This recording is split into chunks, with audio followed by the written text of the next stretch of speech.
3 Vera Wang gowns, 3 layers of foundation cracked by tears. Standing in the antiseptic King County Courthouse, I held a shaking marriage license next to a stranger in an Armani suit.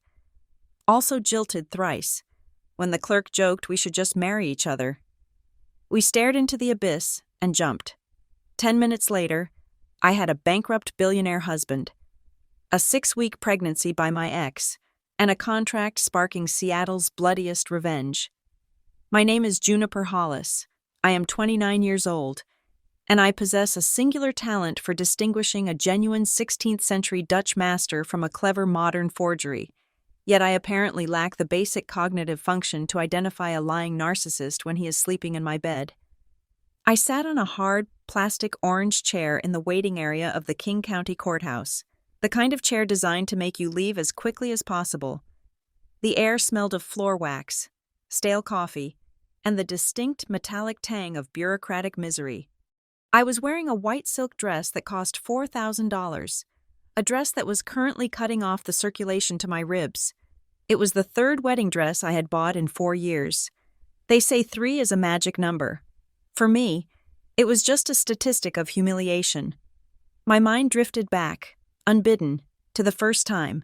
I was 25. Mark was a surgical resident who told me he could not marry me because his career demanded 100% of his focus. He left me standing at the altar of a small chapel in Queen Anne. 2 months later, I found out his career was actually a 20-year-old nurse named Brittany. That was the first dress.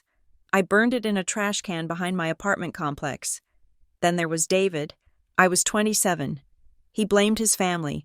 He said his mother would never accept an art appraiser who did not come from old money, that he could not bear to see me looked down upon. I cried for weeks, thinking he was a martyr for our love.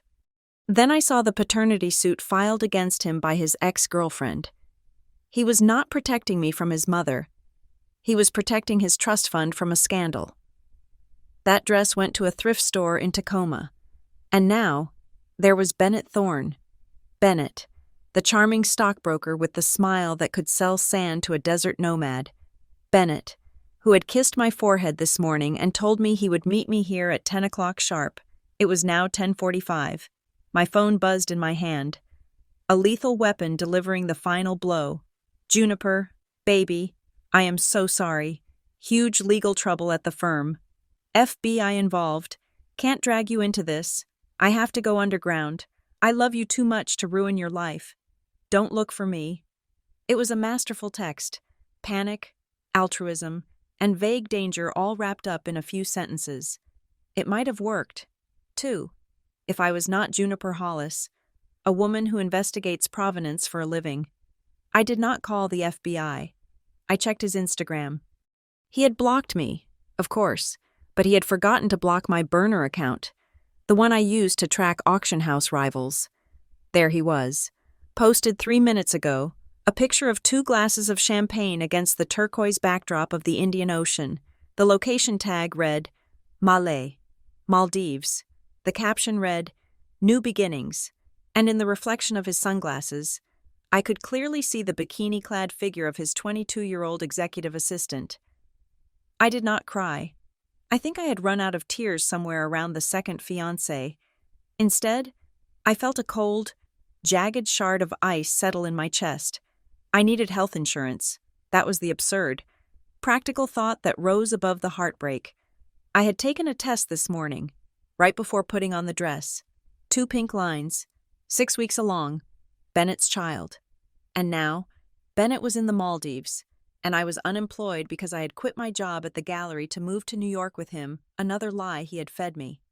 I was pregnant, uninsured, and publicly humiliated for the 3rd time. Next, the voice belonged to Mrs. Higgins. She was a woman who looked like she had been stapled to her chair in 1985 and hadn't moved since. She chewed gum with the ferocity of a ruminating cow. I was not the only tragedy in the room. 2 seats away sat a man who looked like he had just walked out of a GQ photo shoot that had gone horribly wrong.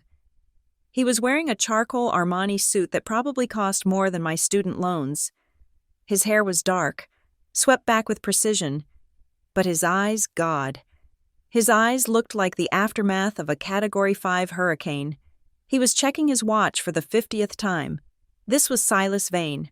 I recognized him. Anyone who read the business section of the Seattle Times recognized him. He was the CEO of Origen, the biotech giant.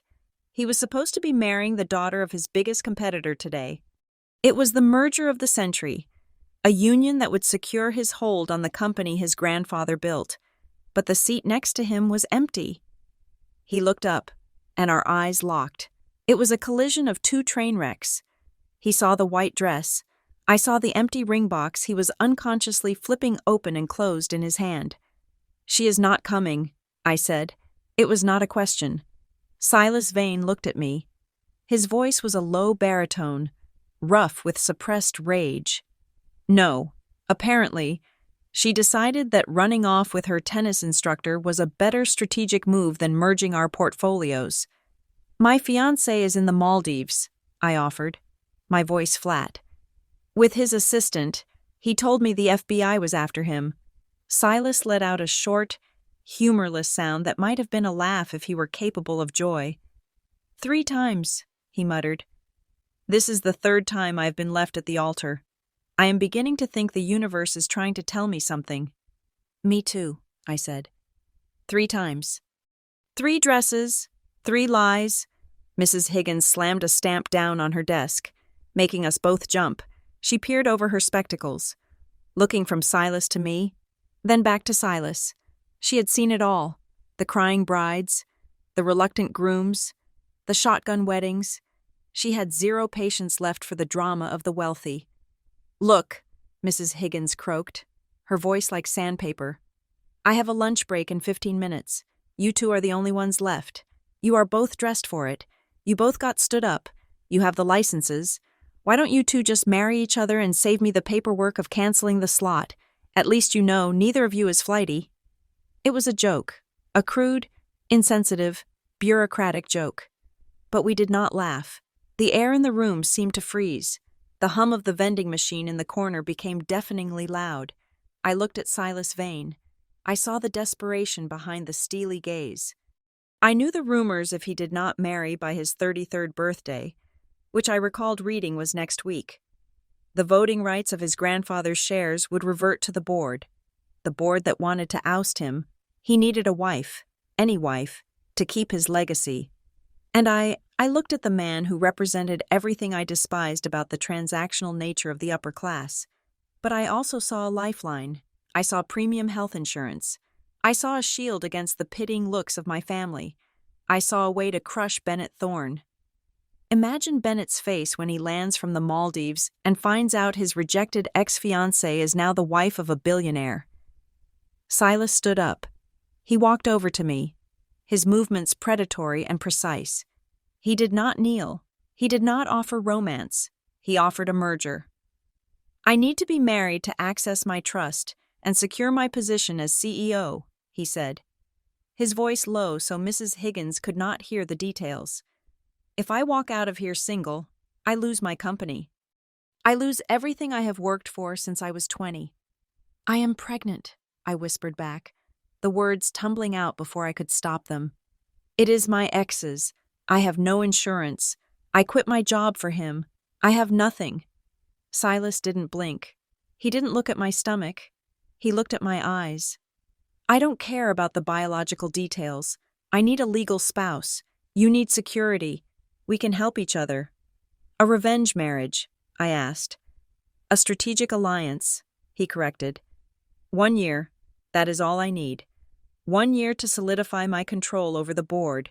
In exchange, I will pay off whatever debts you have. I will provide the best medical care for you and the child. And when we divorce, you will walk away with a settlement that will make your ex-fiancé's portfolio look like pocket change. My heart was hammering against my ribs like a trapped bird. It was insane. It was the plot of a bad paperback novel. It was the most logical thing I had heard all day. "Mrs. Higgins," I said, turning to the desk without looking back at Silas. "Do not go to lunch just yet." The ceremony took exactly 4 minutes. There were no vows. Not really. We repeated the standard legal jargon. Silas, take you, Juniper. The words tasted like ash and iron. When he slid the ring onto my finger, a simple platinum band he must have had in his pocket as a backup. Or perhaps he took it off his own pinky. I did not ask, his hand was cold. My hand was shaking. We did not kiss. The magistrate said, "You may seal the union," and Silas simply nodded at me. A sharp, curt motion of his chin. "Done, Mrs." Higgins said, stamping the paper with a finality that echoed like a gunshot. "Next time, try to look a little happier. It is a wedding, not a funeral." "It is a business transaction," Silas said, grabbing the certificate. We walked out of the courthouse and into the gray drizzle of a Seattle afternoon. The rain felt appropriate. It washed away the illusion of the white dress. A sleek black limousine pulled up to the curb the moment we stepped outside. A driver held the door open. Silas stopped before we got in. He reached into the inside pocket of his jacket and pulled out a folded document. He handed it to me. "What is this?" I asked, though I knew.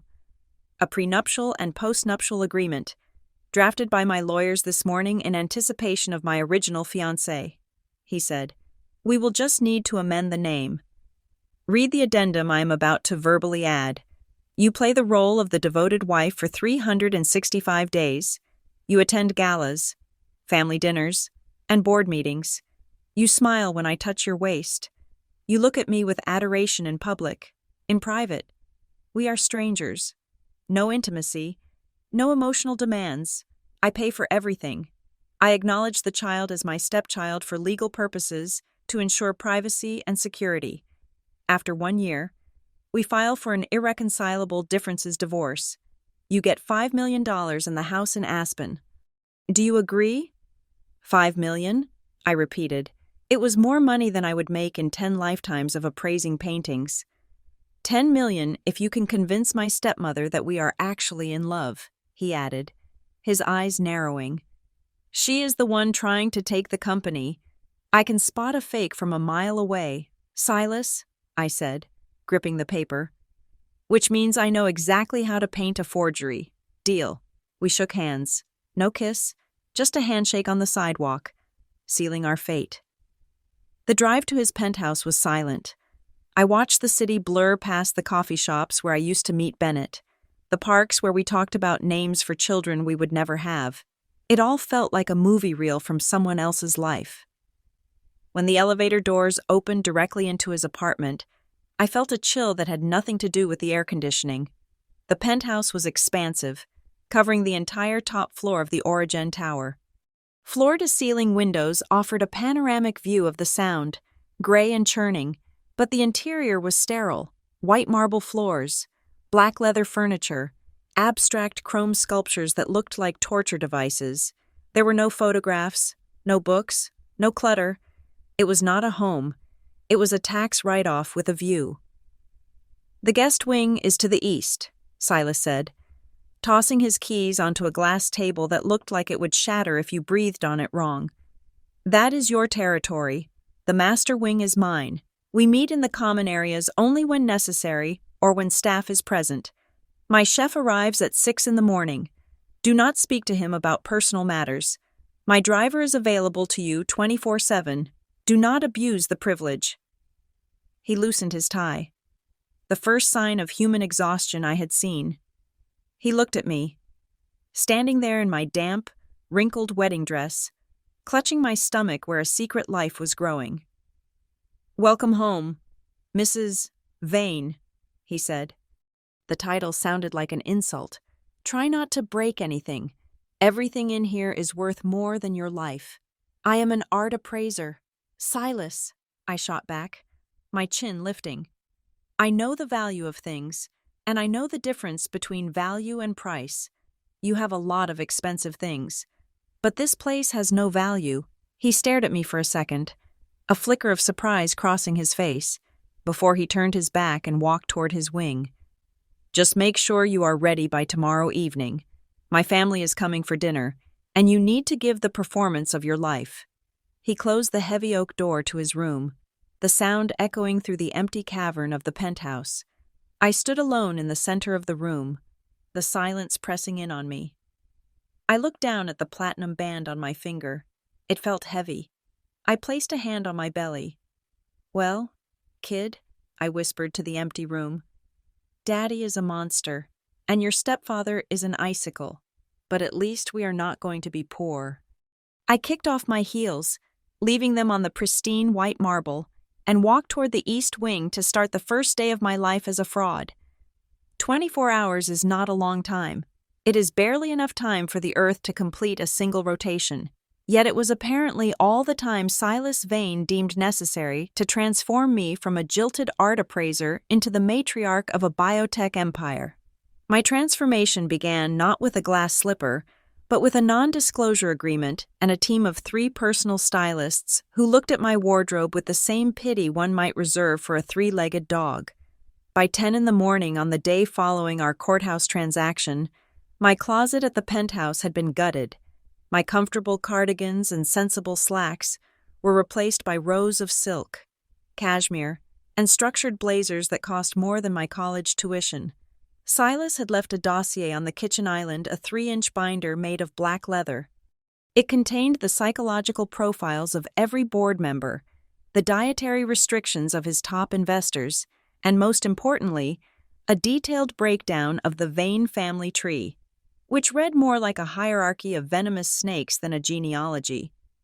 I spent the afternoon memorizing faces. I learned that Evelyn Vane, his stepmother, was a former beauty queen who had married Silas's father 3 months after his first wife died. She had a biological son, Julian, who was currently 25 and possessed the business acumen of a ham sandwich. Yet Evelyn was determined to install him as the CEO of Origin.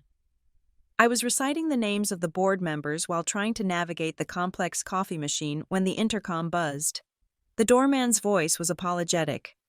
"Mrs. Vane, there is a man here named Bennett Thorne. He claims to be your fiancé. He is causing quite a disturbance in the lobby." The name hit me like a physical blow. Bennett, he was supposed to be in the Maldives. He was supposed to be sipping champagne with his assistant. "I will handle it," I said, my voice shaking only slightly. I did not have to go down to the lobby. Bennett, utilizing the same charm that had conned me for 3 years, had somehow slipped past security and was currently banging on the heavy oak doors of the penthouse. When I opened the door, the sight of him almost made me laugh. He looked wrecked. His linen suit was rumpled. His face was sunburned to a peeling red, and his eyes were wild. "Juniper," he gasped, pushing his way inside. "Thank God. You have to help me. The accounts my cards were frozen in Malay. I had to beg a flight attendant for a buddy pass to get back. It was a mistake. June, all of it." He stopped dead when he saw the interior of the apartment. His eyes darted from the marble floors to the view of the Space Needle, and finally, they landed on the diamond ring on my left hand, a ring Silas had pulled from a safe that morning. A family heirloom worth a fortune. "What is this?" Bennett whispered, his face twisting. "Whose place is this? Did you sleep with someone for money?" "Juniper." "I got married." "Bennett," I said, leaning against the marble console table to keep my knees from buckling. "While you were enjoying your honeymoon with your assistant. I got married." "Married?" He let out a sharp, incredulous laugh. "To who? Who would marry you on a whim? You are boring. Juniper, you are safe. Predictable Juniper." "She is married to me." The voice came from the hallway leading to the master wing. Silas Vane walked into the room. He was wearing a navy suit, impeccable and sharp. He did not raise his voice. He did not posture. He simply existed in the space, and the temperature in the room seemed to drop 10 degrees. Bennett's jaw literally dropped. He looked from me to Silas, the color draining from his sunburned face. He knew who Silas was. Everyone in finance knew Silas Vane. He was the shark that ate the other sharks. "Silas Mr. Vane," Bennett stammered, stepping back. "I didn't know. Juniper is my wife," Silas said. He walked past Bennett as if the man were a piece of misplaced furniture and stood next to me. He did not touch me. but he placed himself between me and Bennett. A solid wall of expensive wool and raw power. And you are trespassing. You have 10 seconds to remove yourself from my home before I have my security team break your legs and toss you into the Puget Sound. And given my legal team's efficiency, it will be ruled an accident. You can't be serious, Bennett spat, looking at me with a mix of hatred and greed. You married him. He is a robot. Juniper, he doesn't love you. He just bought you. At least he showed up, I said quietly. Silas took a step forward. Bennett flinched. Get out, Silas said. The command was soft, final. Bennett scrambled backward, tripping over his own feet before fleeing into the elevator. The doors slid shut, and the silence returned. For the first time in 3 years, the crushing weight of Bennett's manipulation lifted off my chest. I looked at Silas. He was checking his watch. We are behind schedule, he said, his tone devoid of the menace he had just shown Bennett. The car leaves for my father's estate in 45 minutes. Go change, wear the emerald dress. It implies jealousy, which is an emotion Evelyn understands well. I stared at him. You just threatened to break a man's legs. I threatened to have my security team do it, he corrected, turning toward his study. I do not engage in manual labor. Hurry up, Juniper. The Vane estate was located on Mercer Island, a sprawling mansion that looked like it had been transported brick by brick from the English countryside. The dining room was a cavernous space lit by a crystal chandelier that probably cost more than the GDP of a small nation. Evelyn Vane sat at the head of the table. She was a woman of 60 who looked 40. Thanks to the best plastic surgeons in Switzerland, her smile was tight, her eyes predatory. Beside her sat Julian, who was too busy scrolling on his phone to acknowledge us. So, Evelyn said, slicing into her filet mignon with surgical precision. This is the bride. A bit sudden, wasn't it? Silas, I thought you were marrying the Kensington girl. Love is sudden, Evelyn, Silas said smoothly. He reached out and took my hand, his thumb tracing circles on my palm. The touch sent a jolt of electricity up my arm, purely because it was so calculated. Juniper and I have been seeing each other privately for 6 months. We met at the gallery. She was appraising a Monet I was considering. We realized we shared a passion for authenticity. I picked up the cue. Silas has a wonderful eye, I lied, looking Evelyn dead in the eye. And we wanted to keep it quiet. You know how the press is. When the Kensington merger fell through, we realized we didn't want to wait anymore. Why waste time on politics when you have found your soulmate? Evelyn's fork clattered against her plate. Soulmate, please. Silas is incapable of emotion. He is doing this for the shares. I am sitting right here, Evelyn, Silas said, taking a sip of wine. I love him, I said, injecting every ounce of warmth I could muster into my voice. I leaned my head onto Silas's shoulder.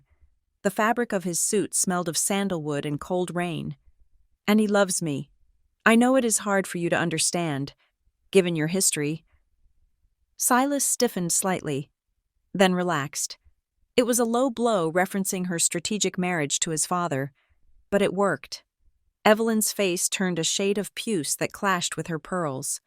Well, she hissed, we shall see how long it lasts. The Vane curse is quite potent. We survived the dinner, but the victory was short-lived. The next morning, I went to Obsidian, the appraisal firm where I had worked for 5 years. I wanted to resign properly, to clear out my desk, but when I swiped my badge, the light turned red. 2 security guards escorted me to the office of Marcus, the firm's director. He was sitting behind his desk, looking grave. On the table sat a painting I knew well. It was a mid-century abstract piece I had appraised 3 months ago. I had certified it as genuine. It is a fake, Juniper, Marcus said, sliding a report across the desk. A very good one, but the chemical analysis of the blue pigment shows it was manufactured in 1995. The artist died in 1980. That is impossible, I said, my hands trembling as I picked up the report. I checked the provenance. I checked the brushstrokes. The provenance documents were forged, Marcus said. And they were forged using your digital signature key. The police are downstairs. We are talking about 5 counts of fraud. Juniper, millions of dollars. You are looking at 10 years in prison. My world tilted. My signature key. I kept it on an encrypted drive in my home safe. The only other person who knew the combination was Bennett. The realization made me nauseous. For 3 years, while I was working late, while I was trusting him, Bennett had been using my credentials to authenticate forgeries. He had been building a retirement fund on my reputation. That was where the money for the Maldives came from. Not stocks, fraud, my fraud. I barely remembered Silas's lawyers arriving. They swept into the police station like a flock of ravenous crows, silencing the detectives and getting me released on bail before I had even been processed. Silas was waiting in the back of the limousine. He did not look angry. He looked thoughtful. It was Bennett, I whispered, huddled in the corner of the seat. He used me. He stole my key. I am going to prison. Silas, I can't fulfill the contract if I am in a cell. You are not going to prison, Silas said calmly. He was reading a file on his tablet. I already have private investigators tracking the paper trail. We will prove he accessed your drive. But this complicates things. The board is conservative. A wife under investigation for art fraud is a liability. I will annul the marriage, I said, tears stinging my eyes. I won't drag you down. Silas closed the tablet. He turned to me, his expression unreadable. I do not abandon my investments. Juniper, and you are currently my most volatile investment. I know about the pregnancy. I froze. How?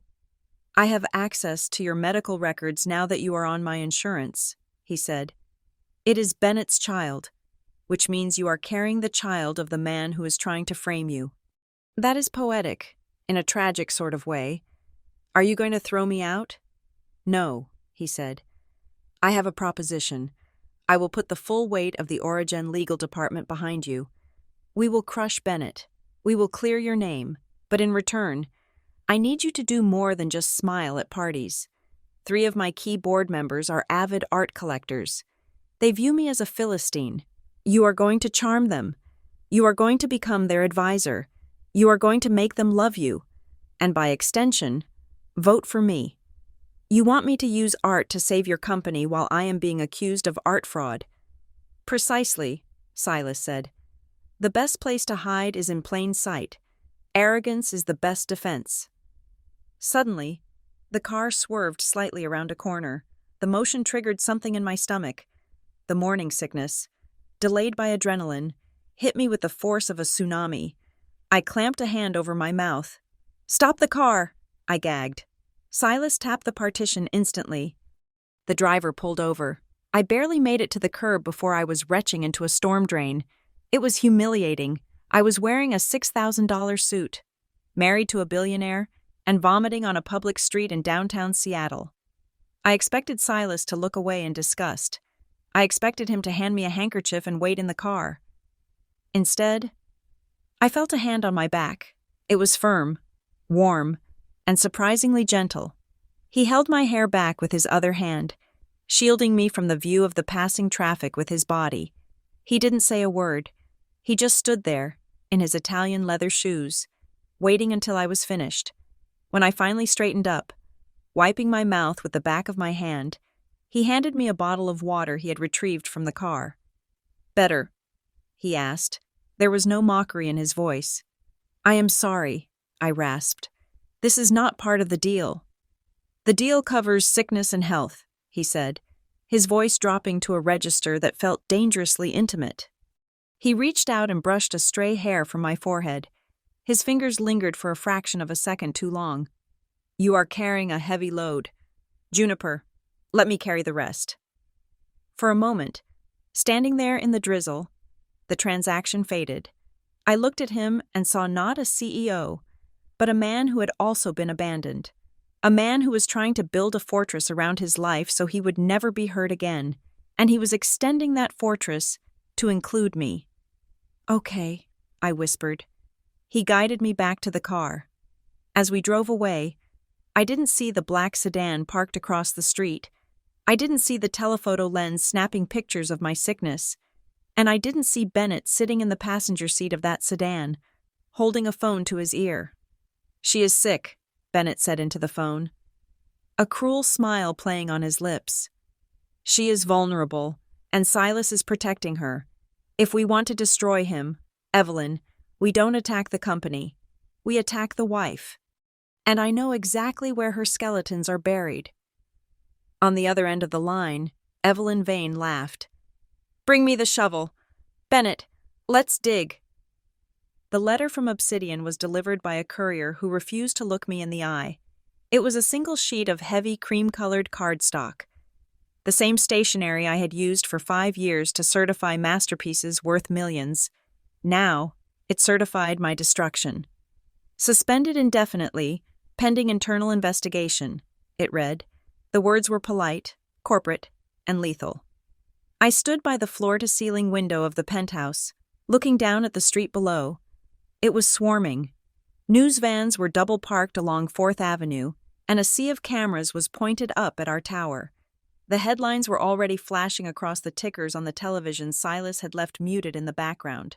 Art World Darling or Master Forger, the Juniper Hollis scandal. They were not calling me a victim of Bennett Thorne. They were calling me his accomplice. I felt a hand on my shoulder. I flinched, but Silas did not pull away. "Stop watching it," he said. His voice was not the robotic monotone of the boardroom. It was tight with controlled anger. "They are vultures. Juniper, if you stop moving, they will pick the bones clean. I am toxic." "Silas," I said, turning to face him. "The board was right. You should annul this. If you stay married to a fraud, Auragen stocks will tank faster than they already have." Silas walked over to the television and pulled the plug from the wall. The screen went black. "My wife does not get annulled," he said, turning back to me.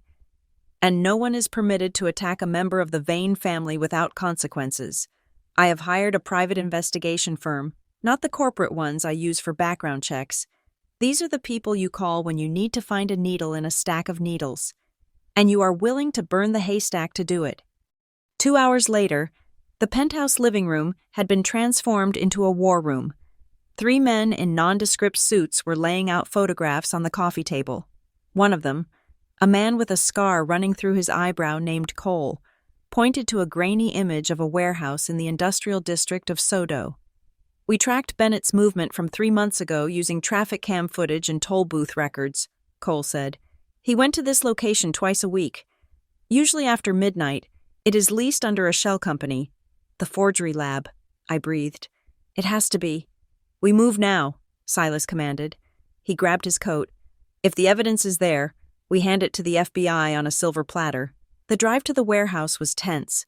The rain lashed against the windows of the SUV, matching the turmoil in my gut. When we arrived, the metal roll-up door was already slightly ajar. My heart hammered against my ribs. Silas signaled for Cole and his team to go in first. We followed them into the gloom. The space was cavernous, smelling faintly of turpentine and old canvas, but it was empty, completely empty. There were rectangular clean spots on the dusty floor where easels had stood. There were marks on the tables where jars of pigment had been dragged away. It was not just abandoned, it had been scrubbed. "Someone tipped him off," Cole said, kicking a piece of trash across the floor. Silas walked to the center of the room. He crouched down and picked up something from the floor. He held it up to the dim light. It was a long silver earring with a distinct pearl drop. "Evelyn," Silas said, his voice dropping to a temperature that could freeze water. "This is custom made. I saw the receipt on my father's credit card statement 2 years ago." She cleaned the place out, I realized, the horror dawning on me. "She is destroying the evidence that could clear my name just to ruin you." "She is not just ruining me," Silas said, pocketing the earring. "She is trying to starve us out." His phone rang. He looked at the screen, and his jaw tightened. He answered on speaker. "Mr. Vane," the voice of his personal banker trembled. "I am so sorry. We received a federal freeze order on all your personal accounts. There was an anonymous tip regarding offshore tax evasion. It is bogus, I am sure. But the IRS freezes first and asks questions later. Your credit cards, the operational accounts for the penthouse staff, everything is locked. Silas ended the call without a word. He looked at me.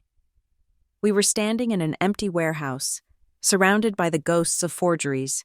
With billions of dollars in assets we could not touch. We cannot go back to the penthouse, Silas said. The staff will leave once the checks bounce. The press will be swarming the lobby. It is not safe. Where do we go? I asked.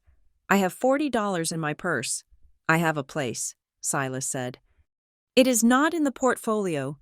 It belonged to my grandmother. Evelyn does not know it exists. We drove 3 hours east, past the city limits, past the suburbs, into the deep, pine-dense woods of the Cascades. The place was a cabin. It was not a rustic chic vacation home for billionaires. It was a legitimate, weather-beaten log cabin with a mossy roof and a porch that sagged slightly to the left. Inside, the air was stale and cold. There was no marble here, just rough-hewn wood, a stone fireplace, and furniture covered in white sheets like phantoms. There is a generator out back, Silas said, taking off his $4,000 jacket and rolling up his sleeves. I will get the power running. Check the pantry for canned goods. That night, the transformation was total. The billionaire CEO was on his knees, blowing into the fireplace to coax a flame from damp logs. The art appraiser was opening a can of tomato soup with a rusty manual opener. We ate sitting on the rug in front of the fire, the only source of heat in the room. The shadows danced on the walls. For the first time since we met, the armor was gone. I am terrified, I said suddenly. The silence had been heavy, and the words just fell out. Not of prison. I am scared of that too. But this baby, I grew up with a mother who looked at me like I was a burden every time she had to pay a bill. I do not know how to do this alone, and with Bennett, the kid has his DNA. What if... Silas set his bowl down. He looked at me, the firelight softening the sharp angles of his face. DNA is a blueprint. Juniper, not a destiny, he said. My father was a weak man who let a predator like Evelyn take over his life. Am I weak? No, I said. You are the hardest person I've ever met. I had a sister, Silas said. He stared into the flames. Amelia. She was 5 years younger than me. When our mother died, I promised I would protect her. But I went away to boarding school. I was focused on becoming the heir my grandfather wanted. Amelia got lost. She ran away when she was 18. I hired every detective on the West Coast. Nothing. It has been 10 years. I have all the money in the world, and I could not save the one person who mattered. He looked at me, and the pain in his eyes was raw, open, a wound that had never healed. I will not fail again, he said. I will not let you or this child become collateral damage in Evelyn's game. You are not doing this alone. You are my wife. That means your burdens are my burdens. The intimacy of the moment was more terrifying than the poverty. He was not just offering money anymore. He was offering a piece of his soul. I reached out and took his hand. His grip was strong, calloused from the wood chopping.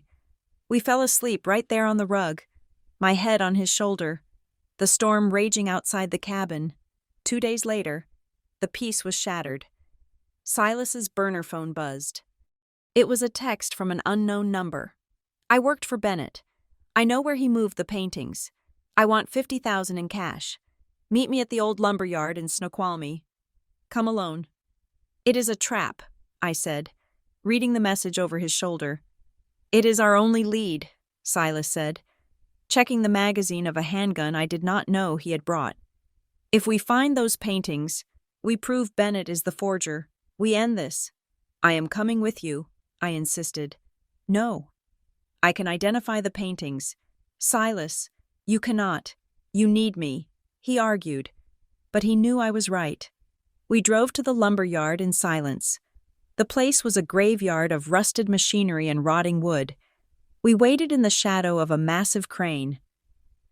10 minutes passed. Then, a man stepped out from behind a stack of timber. He looked nervous, clutching a duffel bag. "Show me the cash," the man shouted. Silas stepped forward, keeping me behind him. "Show me the proof first." The man reached into his bag. But he did not pull out a painting. He pulled out a flare gun and fired it into the sky.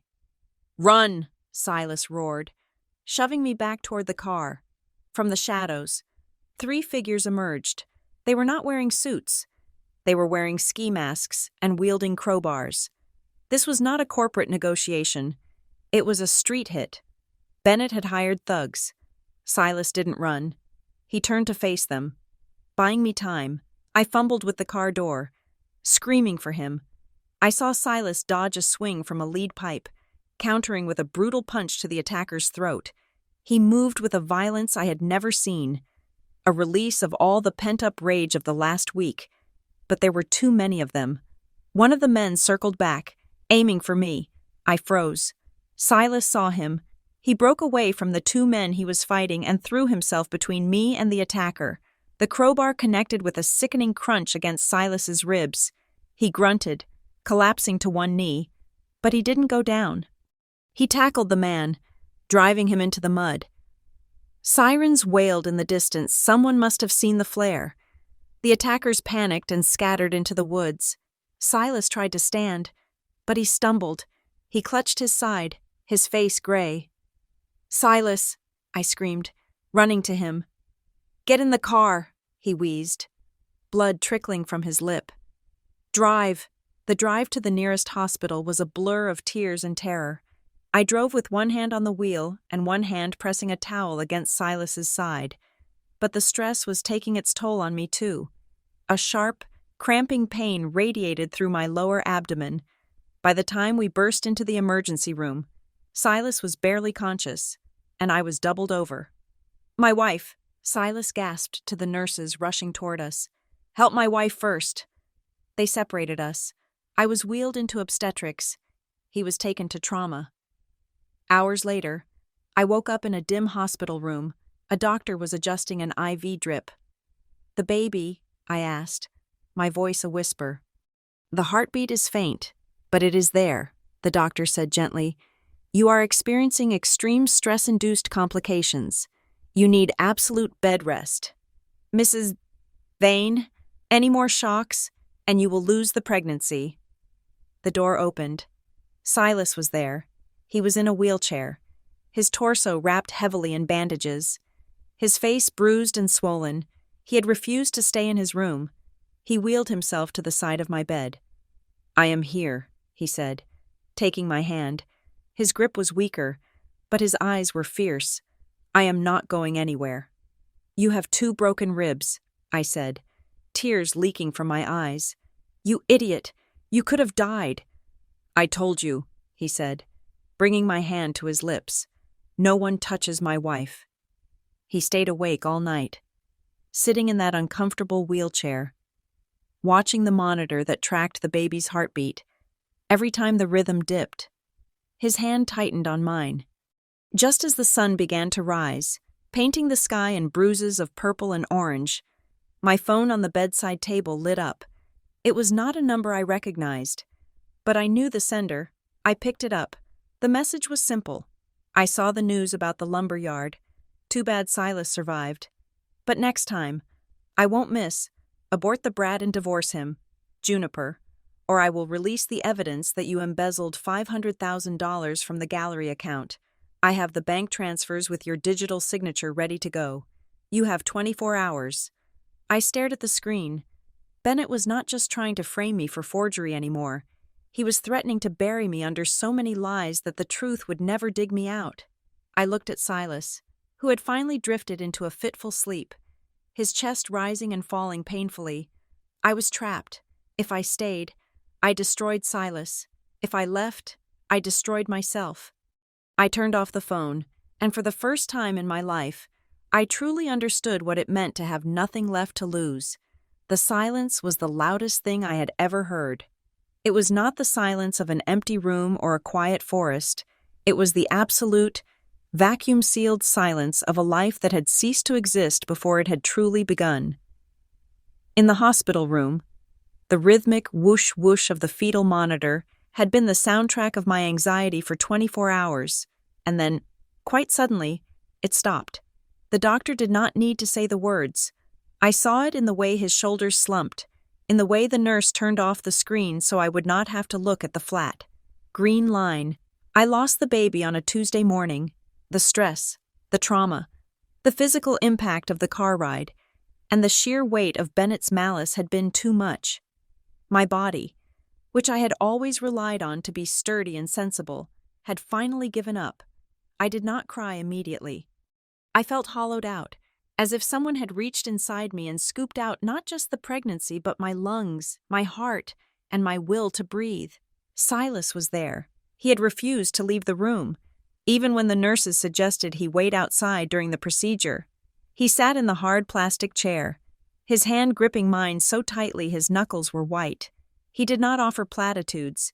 He did not say it was for the best. He just held on, as if he were the only thing tethering me to the earth. When we returned to the cabin, the isolation that had felt romantic 2 days ago now felt like a tomb. I spent 3 days lying on the couch under a heavy wool blanket, staring at the dust motes dancing in the shafts of light from the window. I felt toxic. I felt like a vessel for misfortune. "You should go," I told Silas on the 4th day. My voice sounded rusty, unused. "Bennett is right. I destroy everything I touch. I lost the baby. I ruined your company. I am dragging you down into the mud with me. Just annul the marriage. Cut your losses." Silas was standing by the fireplace, feeding logs into the flames. He froze, a piece of cedar in his hand. He turned to look at me, and his face was a mask of exhaustion. His bruised ribs must have been agonizing, but he never complained. "Is that what you think this is?" he asked, his voice low. "A balance sheet, a profit and loss statement." "It is a contract," I snapped, the anger finally breaking through the numbness. "And I am in breach. I cannot play the happy wife. I cannot charm your investors. I am just a grieving suspended art appraiser with a criminal record pending. Go back to Seattle. Silas, leave me here." He walked over to the couch. He did not sit on the edge. He sat on the floor, right in front of me, forcing me to look at him. "My sister, Amelia," he began, and the way he said her name made my chest ache. "Before she disappeared, she came to see me at boarding school. She was 19. She was pregnant. She was terrified because the father was a man our stepmother had introduced her to, a man who treated her like a trophy." I watched him, my breath catching in my throat. "She lost the baby a week later," Silas continued, his eyes fixed on my hands. "It broke her, not just the loss, but the fact that everyone, Evelyn, my father, treated it like a relief. They told her it was a blessing in disguise. They told her she could move on now. She ran away because she felt like her grief was inconvenient for the family image. I never saw her again." He reached out and tucked a strand of hair behind my ear. His fingers were trembling slightly. "I did not know how to comfort her then," he said. "I was 21 and obsessed with the company. I told her she was strong. I told her she would get over it. I was a fool. I will not make that mistake with you. Juniper, I am not leaving. Your grief is not inconvenient to me. It is the only real thing in this entire mess." I broke then. The dam that had been holding back the ocean of pain finally cracked. I sobbed until my throat was raw, until I was gasping for air, and through it all, Silas held me. He let me ruin his expensive shirt with my tears. He let me scream into his shoulder. He stayed. 2 days later, we held a funeral. It was not a real funeral. Legally speaking, there was nobody to bury, just the abstract concept of a child who would never be. We went to a small, private cemetery on the outskirts of King County, a place Silas's family had used for generations for private matters. It was raining. Of course, the sky was the color of a bruised plum. We stood under a black umbrella, staring at a small patch of disturbed earth where we had buried a wooden box containing the ultrasound picture, the only proof that Bennett's child had ever existed. I was placing a single white rose on the wet ground when I heard the crunch of gravel behind us. I turned, expecting to see the caretaker. Instead, I saw a black sedan. Bennett Thorne stepped out. He was wearing a black raincoat, looking solemnly appropriate, but the smirk on his face was unmistakable. "Touching," Bennett said, walking toward us. "Really, I heard the news through the grapevine, or rather, through the medical bills I am no longer paying." Silas stiffened beside me. "Leave, Bennett, now. I just came to pay my respects," Bennett said. Stopping a few feet away, he looked at the fresh dirt, then at me. "Honestly, Juniper, it is for the best. Can you imagine us raising a kid? You are a mess. And I am well. I am busy. Nature just did us a favor. It saved me 18 years of child support." The sound that left Silas was not human. It was a guttural roar of pure, unadulterated rage. He dropped the umbrella. In 2 strides, he closed the distance between himself and Bennett. Bennett barely had time to widen his eyes before Silas's fist connected with the bridge of his nose. The sound of cartilage snapping was sickeningly loud. Louder than the rain, Bennett went down like a sack of stones, blood exploding from his face. Silas did not stop. He straddled Bennett, grabbing him by the lapels of his coat, and raised his fist again. "Silas!" I screamed, grabbing his arm. "Stop! You will kill him." "He deserves it," Silas shouted. His composure shattered. "He deserves to die." Police sirens wailed in the distance. Bennett had brought an audience. He had set us up again. When the officers pulled Silas off him, Bennett was laughing through a mouthful of blood. "Assault!" he sputtered, spitting red onto the wet grass. "That is assault. I want him arrested." I watched as they handcuffed my husband. Silas did not resist. He looked at me, his knuckles bloody, his hair plastered to his forehead by the rain. "Call my lawyer," he said calmly, though his eyes were burning. "Do not stay here alone." I stood in the rain as the squad car took him away. I looked down at Bennett, who was being attended to by paramedics. He looked up at me with one swollen eye. "You lose, Juniper," he wheezed. Something inside me clicked.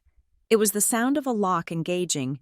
The grief was still there, heavy and cold, but the fear was gone, burned away by the sight of Silas Vane, a man who valued control above all else, losing it completely to defend my honor.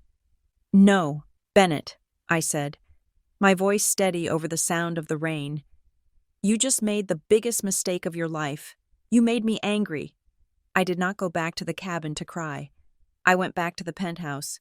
I used the emergency cash Silas had hidden in the library to pay off the doorman to let me in, bypassing the electronic locks. I went straight to the safe. I didn't need money. I needed the high-resolution digital scans of the paintings I had appraised for Bennett over the last 3 years. Silas had backed up my entire server before the police seized my laptop. I sat on the floor of the study, surrounded by monitors. I pulled up the images of the suspected fakes. The police said the pigments were wrong. The experts said the provenance was forged. But Bennett was a narcissist, and narcissists cannot help but leave a piece of themselves in their work. I zoomed in. I analyzed the brushwork of a fake Modigliani. It was perfect. Too perfect. Bennett had trained as a restorer before he became a broker. He knew the chemistry, but he had a tic. I remembered watching him paint in his studio years ago. When we were first dating, he would chew on his lip. He would run his hands through his hair when he was frustrated. I zoomed in on the impasto layer of a fake Van Gogh, a thick application of paint that created texture. I applied a digital filter to invert the colors, looking for anomalies in the texture. There, buried in a swirl of yellow ochre, microscopic but visible at 400% magnification. A tiny, curled filament, a hair. It was embedded in the paint, trapped under the final varnish. I checked another painting, a fake Rothko. I scanned the edges of the canvas, where the paint thinned out. There, caught in the weave of the canvas, was a partial fingerprint left in the primer layer, the gesso. He must have touched the canvas before it was fully dry, confident that the layers of paint would hide it. But modern scanning technology sees through layers. Bennett had not just forged the paintings, he had contaminated them with his own DNA. I printed the images, I highlighted the anomalies. I felt a cold, grim satisfaction settling in my gut. This was not just evidence, it was a smoking gun. Silas was released the next morning. His lawyer, a shark named Harrison, had managed to get him out on bail by arguing extreme emotional distress and provocation. When Silas walked into the penthouse, he looked like he had gone 12 rounds with a heavyweight. His hand was bandaged, his lip was split, and his suit was ruined. He stopped when he saw me. I was standing by the window. The evidence spread out on the glass table. "I thought you would be at the cabin," he said. "I am done hiding," I said. I walked over to him. I did not ask if he was okay. I took his uninjured hand and placed it on the stack of photos. "I found him. Silas. I found the proof." He looked down at the photos. He listened as I explained the hair, the fingerprint, the hidden signature of his arrogance. As I spoke, I saw the darkness in Silas's eyes lift, replaced by a sharp, predatory focus. "We can demand a court-ordered DNA test of the paintings," Silas said, his mind racing. "If we match this biological material to Bennett, the fraud charges against you drop immediately, and he goes to federal prison for decades." "We need the physical paintings," I said. "The police have some, but the ones with the best evidence, the Van Gogh and the Rothko, are currently in the possession of a private collector who bought them last month. A collector who is notoriously private and refuses to cooperate with the police." "Who is the collector?" Silas asked. "Victor Chen Wait." "No," I corrected myself, remembering the file. "Victor Chang. He is a recluse." "I know Victor," Silas said, a slow smile spreading across his bruised face. "He owes me a favor, but he won't give up the paintings unless he believes they are fake. And he won't believe they are fake unless an expert proves it to him in person." "Then we need a stage," I said. "We need to get Bennett, Victor, and the paintings in the same room. We need to humiliate Bennett so badly that he confesses." "An auction," Silas said. "The annual arts gala is next week. Victor is attending. Bennett will be there because he thinks he has won. He will be looking for new victims. And I will be the host," I said. "The grieving widow, no. The triumphant survivor." The shift between us was palpable. We were no longer two drowning people clinging to a raft. We were the storm. Silas pulled me close, his good arm wrapping around my waist. He rested his forehead against mine. "I am sorry about the baby," he whispered. "I know," I said, closing my eyes. "We will mourn properly when this is over. Right now, we hunt." We spent the next 3 days planning. We called it The Last Painting. I would donate a piece from Silas's private collection, a genuine, undisputed masterpiece, to the auction. I would take the stage. I would announce that I was back. But we were not the only ones plotting. In the guest wing of the Vane estate, Evelyn Vane sat in her armchair, sipping tea. She was listening to a live audio feed coming from a small, black device she had paid a maid $5,000 to plant under the coffee table in our penthouse. She heard the rustle of papers. She heard Silas's voice, low and intense. She heard my voice, sharp and determined. "They are not faking it," Evelyn murmured to herself, her eyes narrowing. She had expected to hear us arguing. She had expected to hear talk of divorce, of contracts, of money. Instead, she heard unity. She heard a husband and wife plotting the destruction of their enemies. "Bennett is a loose end," she said to the empty room. "But Silas is in love, and that makes him weak." She picked up her phone and dialed a number. "The plan has changed," she told the person on the other end. "Forget about the tax evasion. We need to hit them harder. We need to take the girl out of the equation permanently. But first, let them have their little party. It will be the perfect setting for a tragedy." The plan to rehabilitate our public image was cynical, calculated, and entirely necessary. My reputation as an art forger was still technically under investigation, and Silas was seen as a volatile tycoon who punched stockbrokers in cemeteries. Our public relations manager, a woman named Sloane who had a smile that did not quite reach her eyes, suggested we pivot to philanthropy. Specifically, she suggested the fostering narrative. "It softens the edges," Sloane had said, tapping her tablet with a manicured fingernail. "The grieving couple channeling their loss into saving a child. The press eats that up with a spoon." I hated it. I hated using a child as a shield, but Silas was pragmatic. He knew that without public support, the board would use the morality clause in his contract to oust him before we could even expose Bennett. So, on a Tuesday that smelled of rain and exhaust fumes, we found ourselves walking through the halls of the St. Jude Home for Children. The director, Mrs. Gable, was a fluttery woman who clearly knew exactly how much Silas Vane was worth. She paraded us past rooms of playing children, pointing out the ones who were photogenic and well-behaved. It felt like an auction, and my stomach turned. "And this is the quiet room," Mrs. Gable said, opening a door at the end of the hall, "for the children who need a little more space." There was only one child in the room. She was sitting at a small yellow table, her back to us, furiously coloring on a piece of construction paper. She had wild, curly dark hair that looked like it hadn't seen a comb in days. She was wearing a faded pink t-shirt that was 2 sizes too big. "That is Daisy." Mrs. Gable lowered her voice to a conspiratorial whisper. "She is 5 years old. A special case. She was dropped off at a fire station 3 years ago with nothing but a note that said, 'Keep her safe.'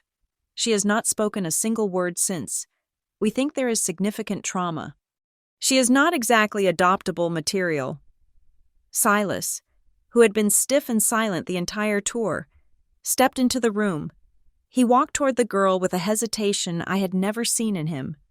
"Hello," Silas said, his voice dropping to that gentle register he had used when I was sick. The girl stopped coloring. She turned around slowly, and the air left the room. She had a small, heart-shaped face and a smudge of blue marker on her cheek, but it was her eyes.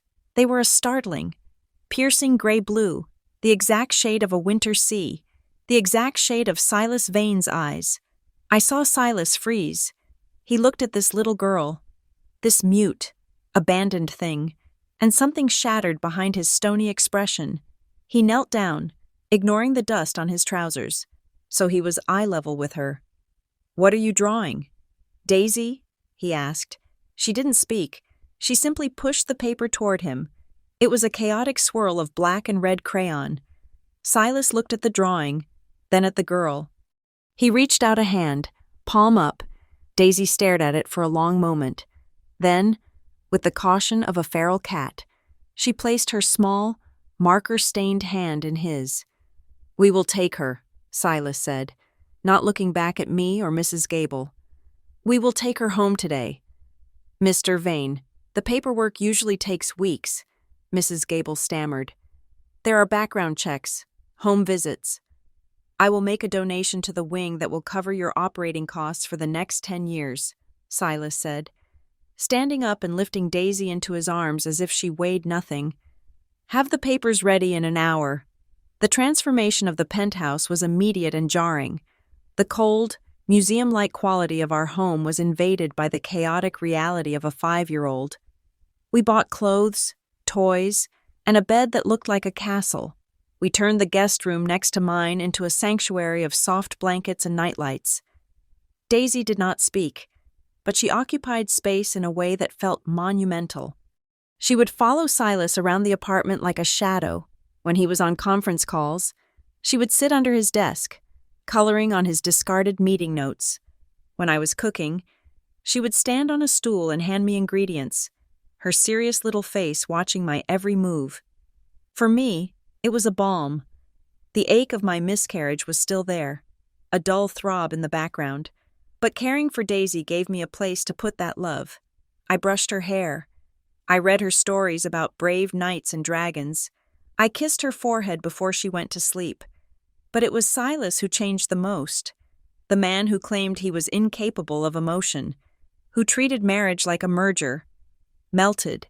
He learned how to braid hair. His large, clumsy fingers, surprisingly patient. He learned to distinguish between her hungry look and her tired look. He stopped working at 7 in the evening, a concept that was previously alien to him, just to eat dinner with us. "She looks like you," I said one night, as we stood in the doorway of her room, watching her sleep. "The eyes are uncanny." "Vain eyes," Silas murmured, sipping his scotch. "My grandfather had them. My sister, Amelia, had them." He paused, a shadow crossing his face. "I suppose it is just a coincidence, a cruel one. But my appraiser's brain did not believe in coincidences. I believed in provenance. I believed in tracking the history of an object or a person to find its origin. The unease started with the drawings. Daisy was prolific. She went through reams of paper. At first, I thought they were just abstract scribbles. But as she got comfortable, the images became clearer and darker. One afternoon, while Silas was at the office, I sat down to organize her art supplies. I found a stack of drawings she had hidden under her mattress. The first one showed a tall, stick-figure man.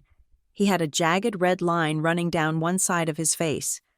Daisy had pressed the crayon so hard the wax had built up. She had titled it, in crude, shaky letters, "The Scar Man." The second drawing was of a room. It had no windows, just a single light bulb hanging from the ceiling. In the corner, there was a small stick figure curled up in a ball, and another figure, a woman with long hair, lying very still on the floor. The third drawing was a house, a big, fancy house with tall gates, and standing in the window was a woman with yellow hair and a crown. Daisy had drawn black X's over the woman's eyes. My heart started to race. The woman with the crown, the yellow hair.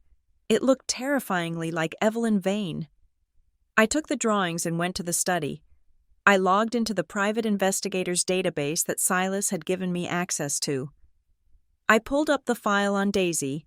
It was thin.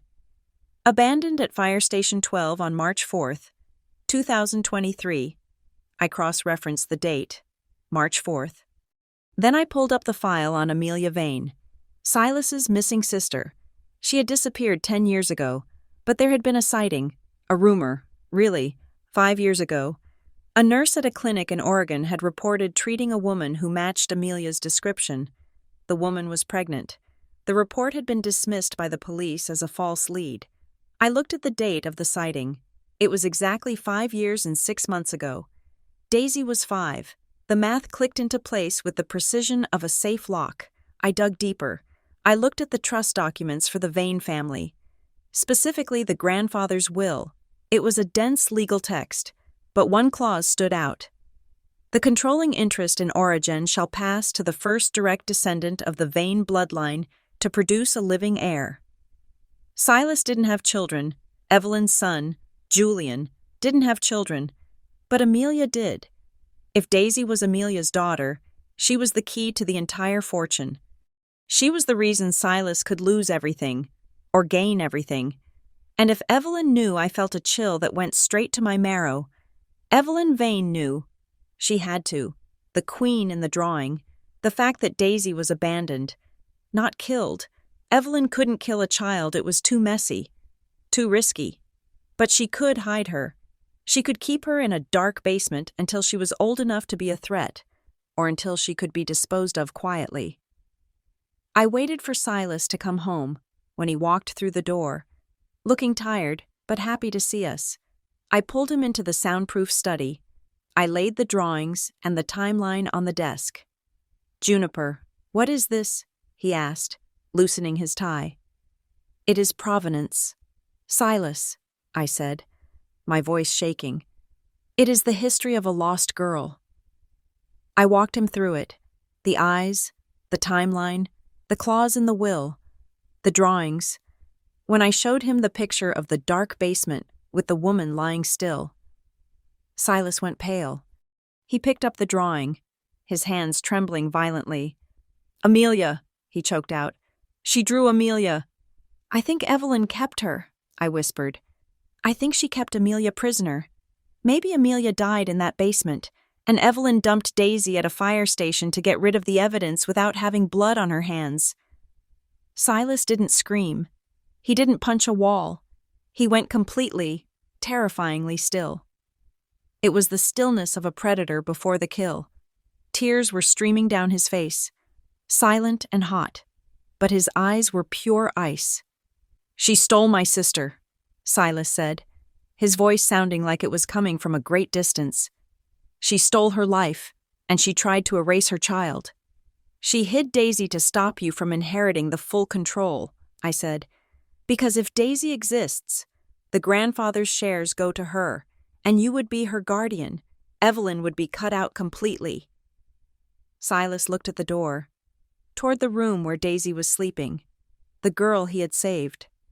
The girl who was his own flesh and blood. We cannot tell anyone, Silas said. Not yet. If Evelyn knows we have her, if she knows we know, she will not hesitate this time. She will try to kill Daisy. We protect her, I said, gripping his arm. We adopt her as a random orphan. We seal the records, and then we destroy Evelyn. We burn her life to the ground. Silas. Agreed, he said. No mercy. But we were not the only ones with secrets. Across the city, in a dimly lit bar that smelled of stale beer and bad decisions, Bennett Thorne was nursing a whiskey. He looked terrible. His nose was splinted. His eyes were bruised. He was broke, disgraced, and desperate. He was looking at a photo on his phone. It was a picture he had snapped from his car telephoto lens days ago, of Silas carrying a child out of the orphanage. Bennett zoomed in on the child's face, on the eyes. He grinned. It was a grotesque expression on his battered face. He picked up his phone and dialed a number. Evelyn, Bennett said when she answered. Do not hang up. I have something you want. Something small, with curly hair and eyes that looked just like Silas's.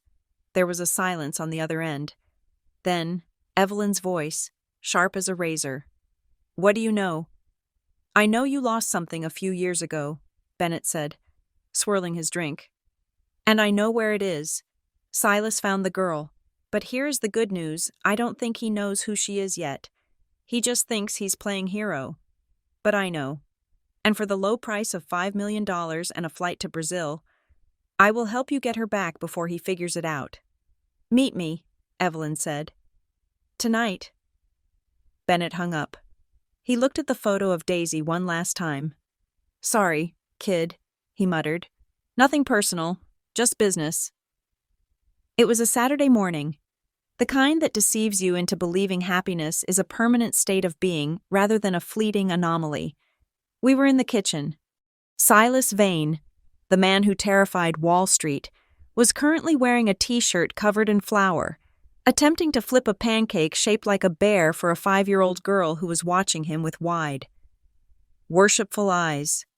Daisy was laughing a silent, shaking movement of her shoulders that was the most beautiful thing I had ever seen.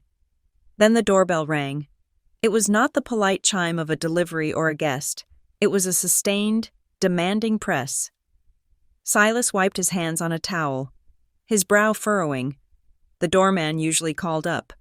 When he opened the door, our fragile bubble of domesticity didn't just pop. It was incinerated. Standing in the hallway were 2 police officers, a woman in a severe gray suit holding a briefcase, and a couple who looked like they had been cast by a director looking for wholesome American parents. The man was wearing a plaid shirt and khakis, twisting a baseball cap in his hands. The woman was in a floral dress, her face scrubbed clean of makeup, her eyes red-rimmed. Silas Vane, the officer asked, though he clearly knew the answer. Yes, Silas said, his body instantly shifting from father to CEO. He stepped into the doorway, blocking their view of the kitchen.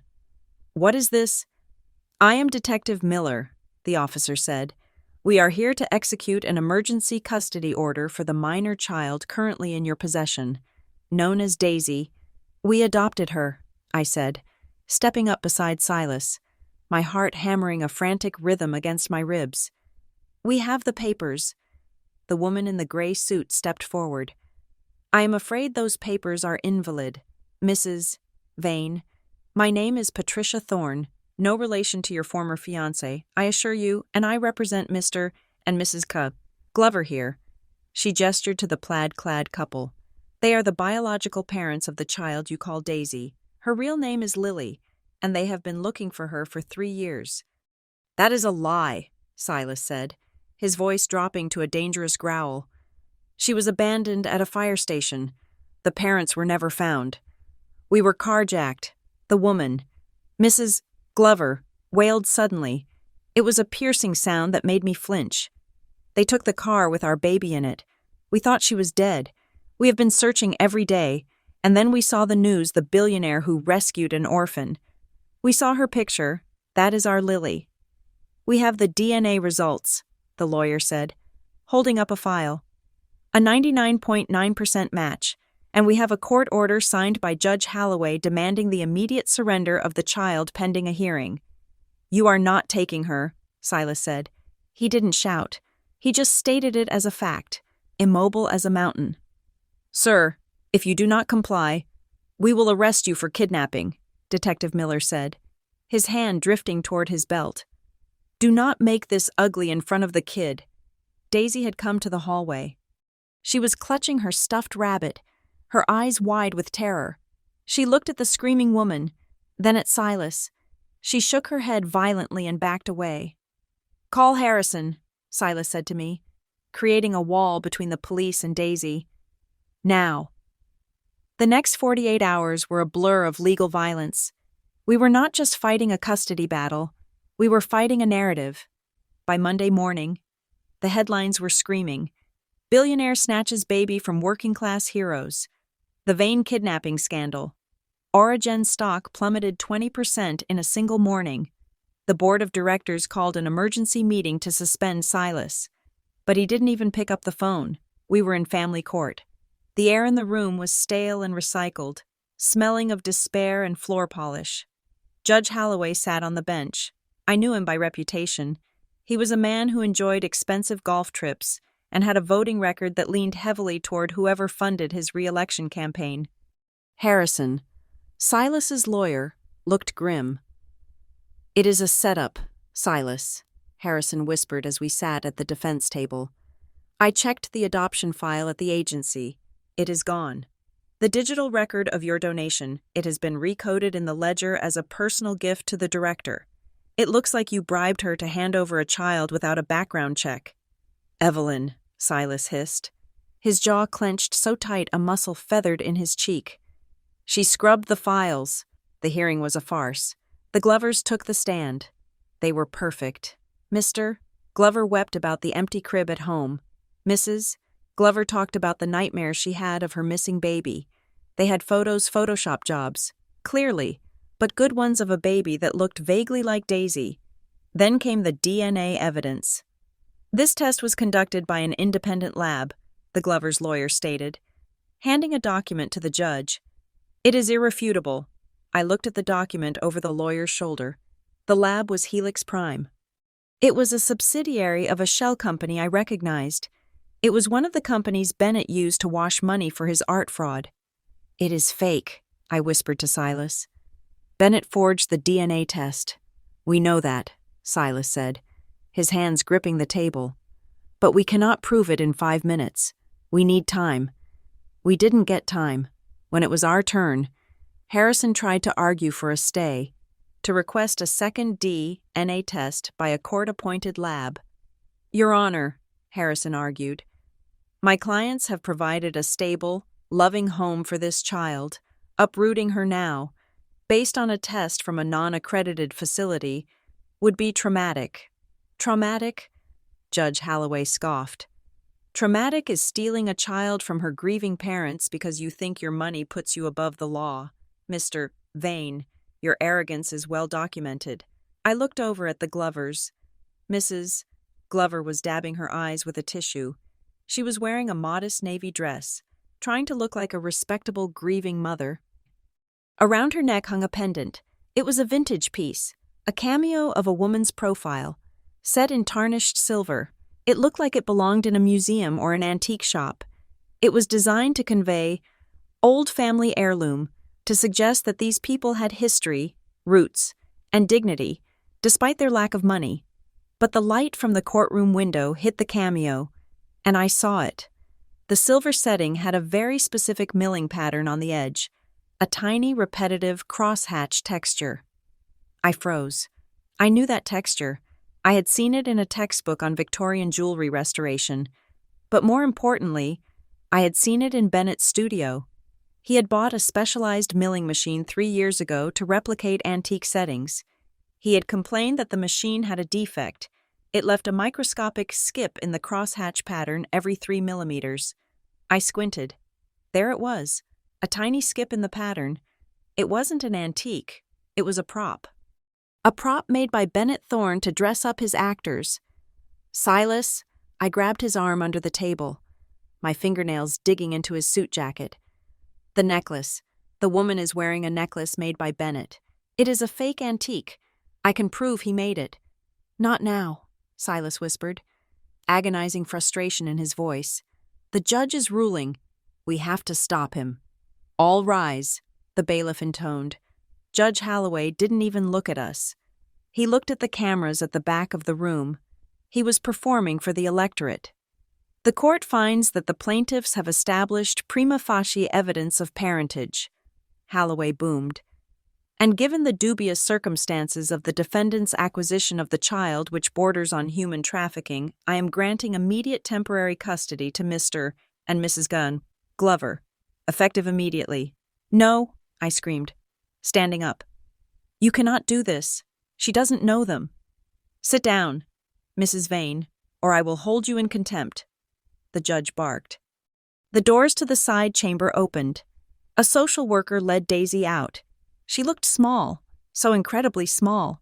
She was clutching the rabbit Silas had bought her. When she saw the Glovers strangers she had never met, she stopped. Lily, baby, Mrs., Glover cried, rushing forward with her arms open. Daisy shrank back, her back hitting the social worker's legs.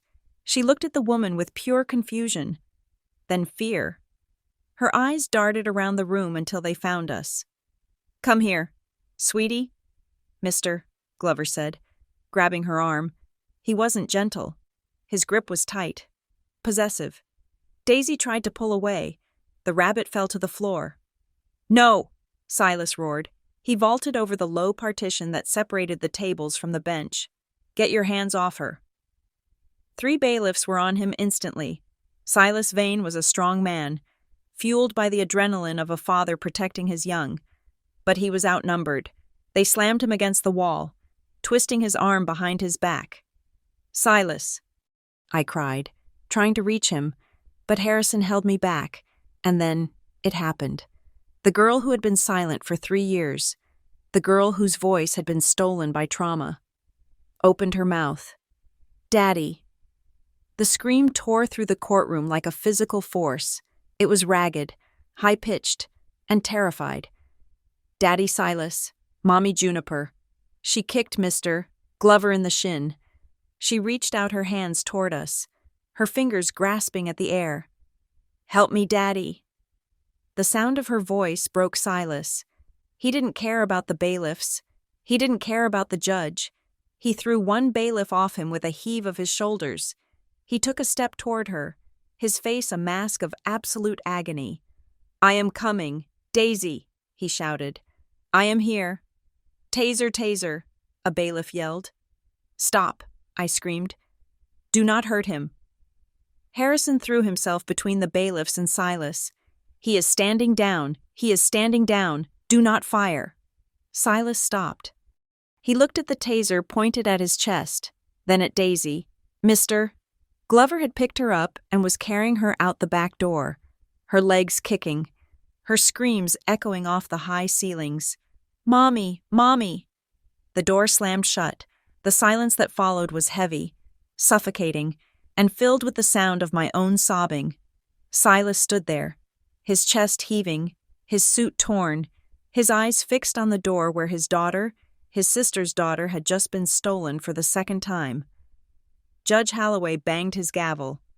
Mr. Vane, you are lucky I do not throw you in a cell for that display. You are ordered to stay 500 feet away from the plaintiffs and the child. Court is adjourned." We walked out of the courthouse into a storm of camera flashes. Silas didn't shield his face. He looked like a man who had walked through hell and decided to stay there until he burned it down. Back at the penthouse, the silence was worse than the noise. Daisy's room was exactly as she had left it, the half-finished coloring book on the floor, the smell of her strawberry shampoo on the pillow.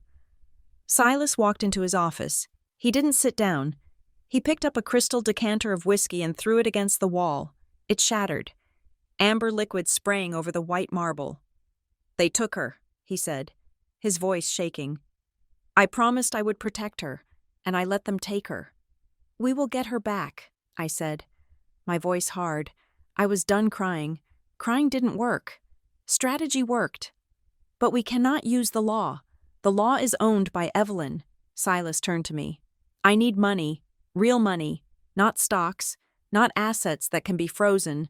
I need liquid cash to pay for what comes next. What are you going to do?" "I am selling the robotics division," Silas said. "I have a buyer in Tokyo who has been asking for years. He will pay in cryptocurrency, $200 million, untraceable, immediate." "That is the heart of Origin," I said. "If you sell that, the board will strip you of your title permanently." "Let them have the title," Silas spat. "I don't care about the company anymore. I care about my family." He picked up the phone to make the call. While he did, I went to the closet and pulled out a black dress. Not a designer dress. A simple, nondescript black dress I used to wear when I had to visit the dusty basements of lesser-known galleries. "Where are you going?" Silas asked, pausing his dialing. "The necklace," I said. The woman was wearing a necklace that Bennett made. It had a specific flaw in the milling. "That is our thread. Silas, if I can find the workshop where Bennett is hiding where he is making these props, I can find the trail to the actors. I can prove they are frauds." "It is dangerous," Silas said. "Bennett knows you, if he sees you." "He won't see me," I said, tying my hair back. "Because I am not going as Juniper Vane, the billionaire's wife. I am going as Juniper Hollis, the disgraced appraiser looking for a shady deal. I know where the black market dealers operate. I know the fences who move fake antiques." "I am going with you," Silas said. "No," I stopped him. "You are too recognizable, and you need to get the money. You buy the war chest. I will find the map." Silas looked at me. He crossed the room and took my face in his hands. His thumbs brushed away the dried tears on my cheeks. "Bring her home, Juniper," he whispered. "We will bring her home," I promised. I left the penthouse as the sun began to set, casting long, blood-red shadows across the city. I was heading to the Pioneer Square underground, the part of the art world that didn't make the magazines. I was walking into the lion's den. Armed with nothing but my knowledge of paint and deception, Bennett thought he had won. He thought he had taken everything from us. But he had forgotten one thing. He had taught me how to lie. And now, I was going to use his own lessons to bury him. The divorce papers were signed in black ink on a Thursday morning. It was a performance worthy of an Academy Award. I threw a vase at Silas's head as I stormed out of the lobby of the Origin building. The paparazzi, tipped off by my own anonymous email, captured every second of it. They captured my screaming about his obsession with money. They captured Silas standing stone-faced, letting me go. They captured the moment I got into a taxi with 2 suitcases, looking like a woman whose fairy tale had just turned into a horror movie. I was not going to a hotel. I was going to the enemy. Bennett was staying in a rented apartment in Belltown, a place that tried too hard to be trendy with exposed brick and industrial lighting. I knocked on the door. It was raining again, which helped mask the fact that my tears were induced by saline drops I had applied in the elevator. When the door opened, Bennett was holding a glass of scotch. He looked at my wet hair, my running mascara, and the suitcases behind me. Well, he smirked, leaning against the doorframe. Look what the cat dragged in. Did the billionaire kick you out? Or did you finally realize you were just a prop in his portfolio? He chose the company, I sobbed, pushing past him into the apartment. He chose the money over Daisy, over me. I have nowhere to go. Bennett, you were right. You were always right. Bennett closed the door. The lock clicked with a sound that made my skin crawl. I usually am, he said, walking over to me. He didn't offer comfort. He offered a triumphant gloat. I told you Silas Vane was a machine. I am the only one who knows how the real world works. Juniper. I let him lead me to the sofa. I sat down, clutching my purse. Inside the clasp of that purse was a high-definition transmitter no larger than a grain of rice. Another one was sewn into the button of my blouse. Silas was listening. His security team was recording. I need money, Bennett, I lied, my voice trembling. I signed a prenup. I get nothing if I leave before a year. I have nothing. Bennett laughed. He paced around the room, energized by my misery. Money is not going to be a problem for me anymore, he said, gesturing grandly with his glass. I have Evelyn Vane eating out of my hand. She pays me to keep secrets, and I have plenty of secrets. Like the little girl, I asked, looking up at him through my lashes. The one you helped find? Found, I orchestrated it, Bennett crowed. He was drunk on power and expensive whiskey. I found 2 washed-up actors from a community theater group in Tacoma, Roy and Linda. They owed $40,000 to loan sharks. I paid off their debt, gave them a script, and told them to cry on cue. They are not parents. They are employees. But the DNA test, I pressed. The court accepted it. Helix Prime Labs, Bennett winked. I have a guy there who owes me a favor. He swapped the swabs. It cost me $5,000, but the payout Evelyn gave me $500,000 just for that stunt. Where is she? I asked. Daisy, is she okay? She is fine. Bennett waved a dismissive hand. Roy and Linda have her in a safe house in West Seattle. They are keeping her on ice until the heat dies down. Then Evelyn plans to ship her off to a boarding school in Switzerland under a fake name. The girl disappears. Silas loses his heir, and Evelyn keeps the throne. It is Shakespearean. Really. I felt a vibration in my shoe. It was a signal from Silas. He had the location, West Seattle. He was moving. At that very moment, 5 miles away, Silas Vane was kicking down the door of a dilapidated apartment complex. He was not alone. He had 3 private contractors with him, ex-military men who moved with lethal efficiency. They found Roy and Linda Glover sitting on a stained couch, eating takeout pizza. Daisy was locked in the bedroom.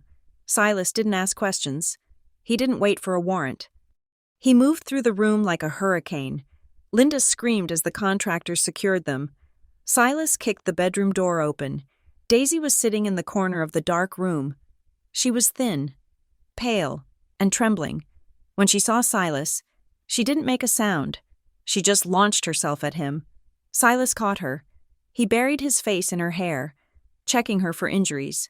She was safe. Back in Bennett's apartment, I knew I had to keep him talking. I needed the confession about the art forgeries on tape to clear my name. And the paintings, I asked, wiping my eyes. The police think I did it. Bennett, they're going to send me to jail. Let them, Bennett shrugged. You were always too self-righteous. Juniper, it was so easy to use your digital signature. I made millions selling those fakes to idiots who think a signature makes art valuable.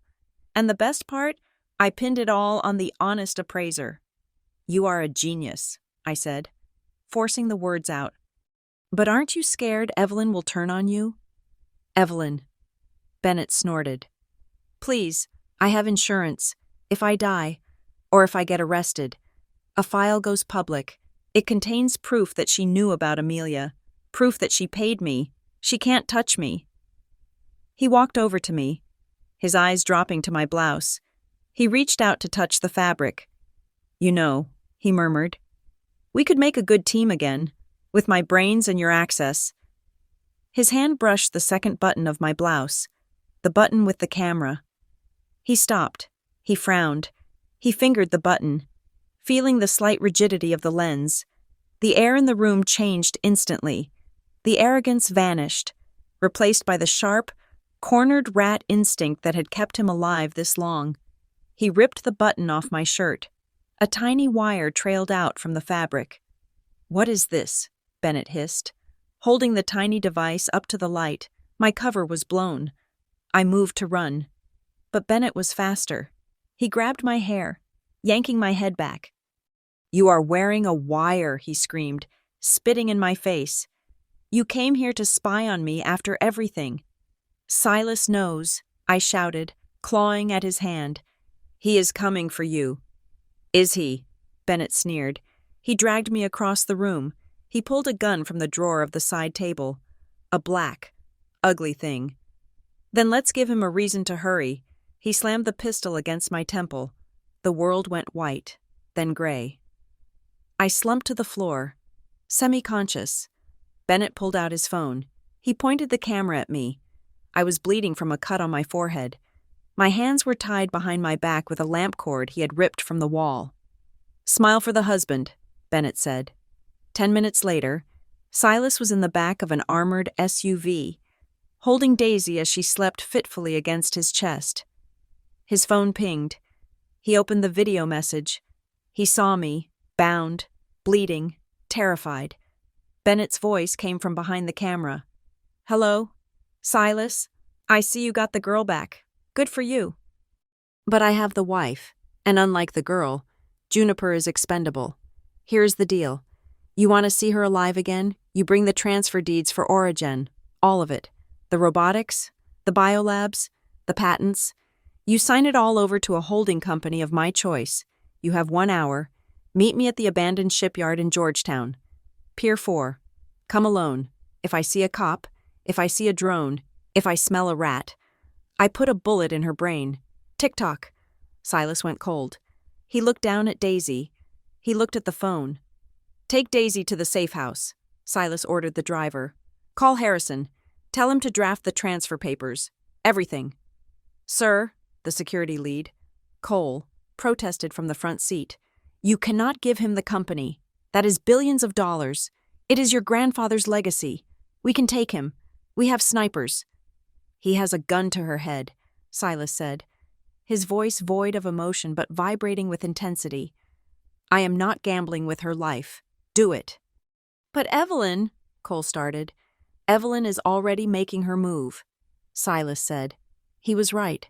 At that moment, Bennett's phone rang. It was Evelyn Vane. "You are becoming a liability. Bennett," she said. Her voice was calm, but in the background, Bennett could hear the hum of a car engine. "I heard you lost the girl. You are sloppy." "I have the wife," Bennett snapped, keeping the gun trained on me.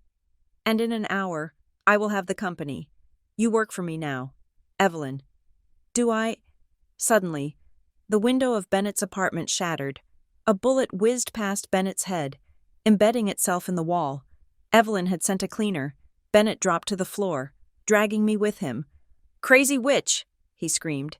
He fired 2 shots blindly out the window. "Get up!" He kicked me. "We are moving. Now." He dragged me out the back fire escape, down into the alley. He shoved me into the trunk of his car. The smell of gasoline and old carpet filled my nose. We sped off, tires screeching. Bennett was unraveling. He was being hunted by Silas, hunted by Evelyn, and squeezed by his own greed. That made him dangerous. We arrived at the shipyard 20 minutes later. It was a desolate place of rusted cranes and shipping containers. Bennett pulled me out of the trunk. He pressed the gun into my spine. "Walk," he ordered. We walked to the end of Pier 4. The water below was black and oily. The wind whipped my hair across my face. A lone figure was standing under the yellow light of a lamppost. Silas. He was wearing his suit, but he had discarded his tie. He held a thick leather folder in his hand. He was alone. No backup, no weapons visible. "Let her go," Silas said. His voice carried over the wind. "The papers," Bennett shouted. "Slide them over." Silas slid the folder across the concrete. It stopped at Bennett's feet. Bennett laughed. a high, manic sound. He kept the gun on me but crouched down to pick up the folder. He flipped it open. He scanned the signatures. "It is all there," Bennett said, his eyes widening. "You actually did it. You gave up the empire for a shop girl." "She is my wife," Silas said. "Now let her go." "Not yet," Bennett said. He stood up, stuffing the folder into his jacket. "See, Silas, there is one thing I have always wanted. For years, I watched you on the covers of magazines, the Prince of Seattle, looking down on everyone. I want to see what you look like when you are not on top."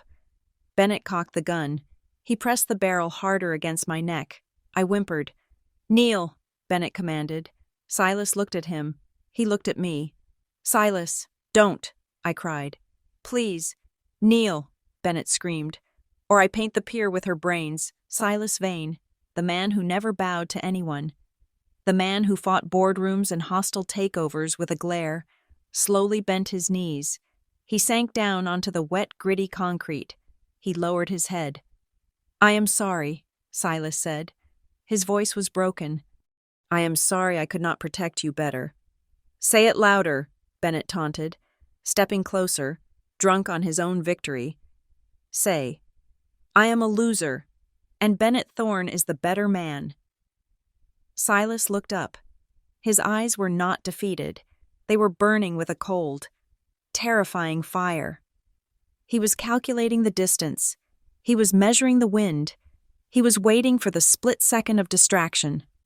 "I am sorry," Silas repeated, his muscles coiling like a spring. "That you think this is over." "What?" Bennett frowned. "Evelyn," Silas said, looking past Bennett's shoulder. Bennett flinched. He turned his head for a fraction of a second, expecting another sniper. That was all Silas needed. He didn't stand up. He lunged forward from his knees, tackling Bennett's legs. The gun went off. Bang! The sound deafened me. I felt a rush of heat past my ear. The bullet missed. Silas and Bennett crashed to the ground. The folder of documents slid toward the edge of the pier. "Run, Juniper!" Silas roared, grappling for the gun. I didn't run. I couldn't leave him. I looked around for a weapon, a pipe, a rock, anything. Bennett was fighting dirty. He gouged at Silas's eyes. He bit Silas's injured arm. Silas shouted in pain, his grip loosening on the gun. Bennett kicked Silas in the chest, knocking him back. Bennett scrambled up, gasping for breath, leveling the gun at Silas's heart. "Goodbye, Mr. Vane," Bennett snarled. I saw a rusted metal cleat on the pier, used for tying up ships. I grabbed a heavy coil of rope lying next to it. "Bennett!" I screamed. He turned toward me. I swung the heavy, knotted end of the rope with every ounce of strength I had left. It hit him square in the face, right on his broken nose. He howled, dropping the gun. It skittered across the concrete and fell into the dark water below with a splash. Silas was up instantly. He didn't punch Bennett this time. He tackled him, driving him backward with the force of a freight train. They hit the railing of the pier. The metal was old and rusted. It groaned under their combined weight. "Stop," Bennett shrieked, realizing he was tipping over. "You wanted to be on top," Silas gritted out, his hands bunching in Bennett's shirt. "Then fly." The railing gave way. Bennett fell. He didn't fall into the water. He fell onto the lower deck of a barge that was passing underneath the pier. He landed with a bone-shattering thud on a pile of scrap metal. He groaned, trying to move, but his leg was bent at an impossible angle. Sirens began to wail in the distance, real police sirens this time. Silas stood at the edge of the broken railing, breathing hard. He turned to me. He walked over and pulled me into his arms. He held me so tight I thought my ribs would crack. "I got you," he whispered into my hair. "I got you." "The company," I sobbed, pointing to the folder lying near the edge. "You gave it away." Silas looked at the papers. Then he looked at me, blood dripping from a cut on his lip. "I can build another company," he said. "I cannot build another you." He kicked the folder. It slid off the edge of the pier and fluttered down into the black water, dissolving into the darkness. "Let the fish have it," he said. We stood there as the police lights washed over us, blue and red. The nightmare was ending, but the final act had just begun. Bennett was alive down there, broken, but alive, and Evelyn Vane was still out there, watching from the shadows. But as I looked at Silas, battered and bruised, standing tall in the rain, I knew one thing for sure. We were not victims anymore. We were the ones writing the ending. The fall onto the scrap metal barge should have ended it. But cockroaches are notoriously hard to kill. Bennett Thorne did not stay down.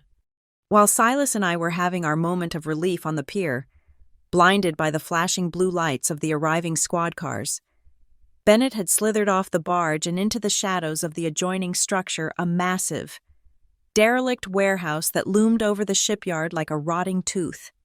It was not just any warehouse. It was the dead storage for seizing assets. A place I knew well from my days auditing for the city. It was filled with crates of seized art, forgotten antiques, and enough flammable packing material to turn the Seattle skyline orange. And he had dragged me with him. In the chaos of the police arrival, a smoke grenade, one of Bennett's dirty tricks, had separated Silas and me. I had been choked, pulled into the dark, and now I found myself tied to a steel pillar in the center of the warehouse. The air smelled of turpentine, dry rot, and the metallic tang of Bennett's blood. He was limping badly, his leg dragging behind him, but the gun was back in his hand, and his eyes were manic. "You think the police scare me?" Bennett screamed, his voice echoing off the high, rusted ceiling. He was splashing gasoline from a jerry can over a stack of crates. "I will burn this whole place down. I will incinerate the evidence, the paintings, and you, Juniper. Unless your husband gives me the code." Silas stepped out from the shadows of the loading dock entrance.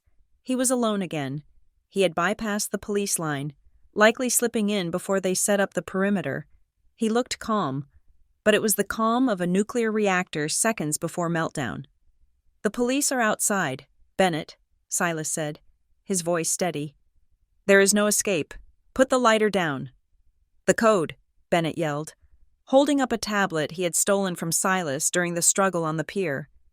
"The biometric transfer code for the offshore accounts. I know you have it. You transferred the assets to a digital wallet. Give me the fingerprint access, or I light the match." Silas looked at me. I saw a flicker of something in his eyes, not fear, but a signal. "Fine," Silas said. He raised his hands. "I will authorize the transfer. Just don't hurt her." Silas walked forward slowly. He pressed his thumb against the screen of the tablet Bennett was holding. The screen flashed green. "Access granted," the mechanical voice said. Bennett laughed. It was a wet, gurgling sound. "I won $200 million. I am gone. I am a ghost." He tapped the screen to finalize the transfer to his anonymous account. But the screen did not say transfer complete. It turned a bright, flashing crimson. A progress bar appeared, moving at lightning speed. Uploading. "What is this?" Bennett shrieked, tapping the screen frantically. "What did you do?" "It is a Trojan horse," Silas said, stopping 10 feet away. "I didn't transfer money, Bennett. I transferred data. Specifically, every single file from your cloud server that my team cracked while we were driving here. The forgery logs, the blackmail emails to Evelyn, the wire transfers to the fake parents. It is not going to your bank account. It is currently being broadcast to the FBI, the SEC, and the New York Times." "You ruined me!" Bennett screamed. He dropped the tablet and raised the gun, aiming it directly at Silas's chest, but he had forgotten about me. He had forgotten that I was not just a damsel in distress. I was Juniper Vane, and he had forgotten about the shoes. 3 weeks ago, after the first threat, Silas had given me a pair of boots, custom-made. "For the mean streets of the art world," he had joked, but the heel of the right boot was hollow. Inside was a 2-inch ceramic blade, sharp enough to cut through zip ties. While Bennett was distracted by the tablet, I had slipped the heel off. I had sawed through the plastic binding my wrists. My hands were free. I didn't run. I reached for the nearest weapon. On the crate next to me was a can of industrial varnish fixative, the kind used to seal oil paintings. It was highly toxic and pressurized. "Bennett," I shouted. He turned. I sprayed the varnish directly into his face. The chemicals hit his eyes and the open wound on his nose. Bennett howled, a sound of pure agony. He fired the gun wildly, the bullet pinging off a metal beam high above us. He dropped the lighter. It sparked against the concrete, but didn't catch the gasoline yet. "Run, Juniper!" Silas yelled, sprinting toward me. But Bennett, blinded and thrashing, lunged out. He couldn't see, but he could feel. His hand closed around my ankle. He yanked me down. "If I go to hell, you are coming with me," Bennett roared. He dragged me backward, toward the service elevator. He punched the button blindly. The grate rattled open. He hauled me inside and hit the button for the roof. "Silas!" I screamed as the grate slammed shut, separating me from my husband. "I am coming!" Silas shouted, throwing himself at the gate. But the elevator was already rising.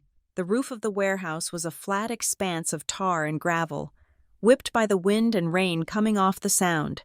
The police helicopters were hovering now, their spotlights cutting through the gloom, pinning us in circles of blinding white light.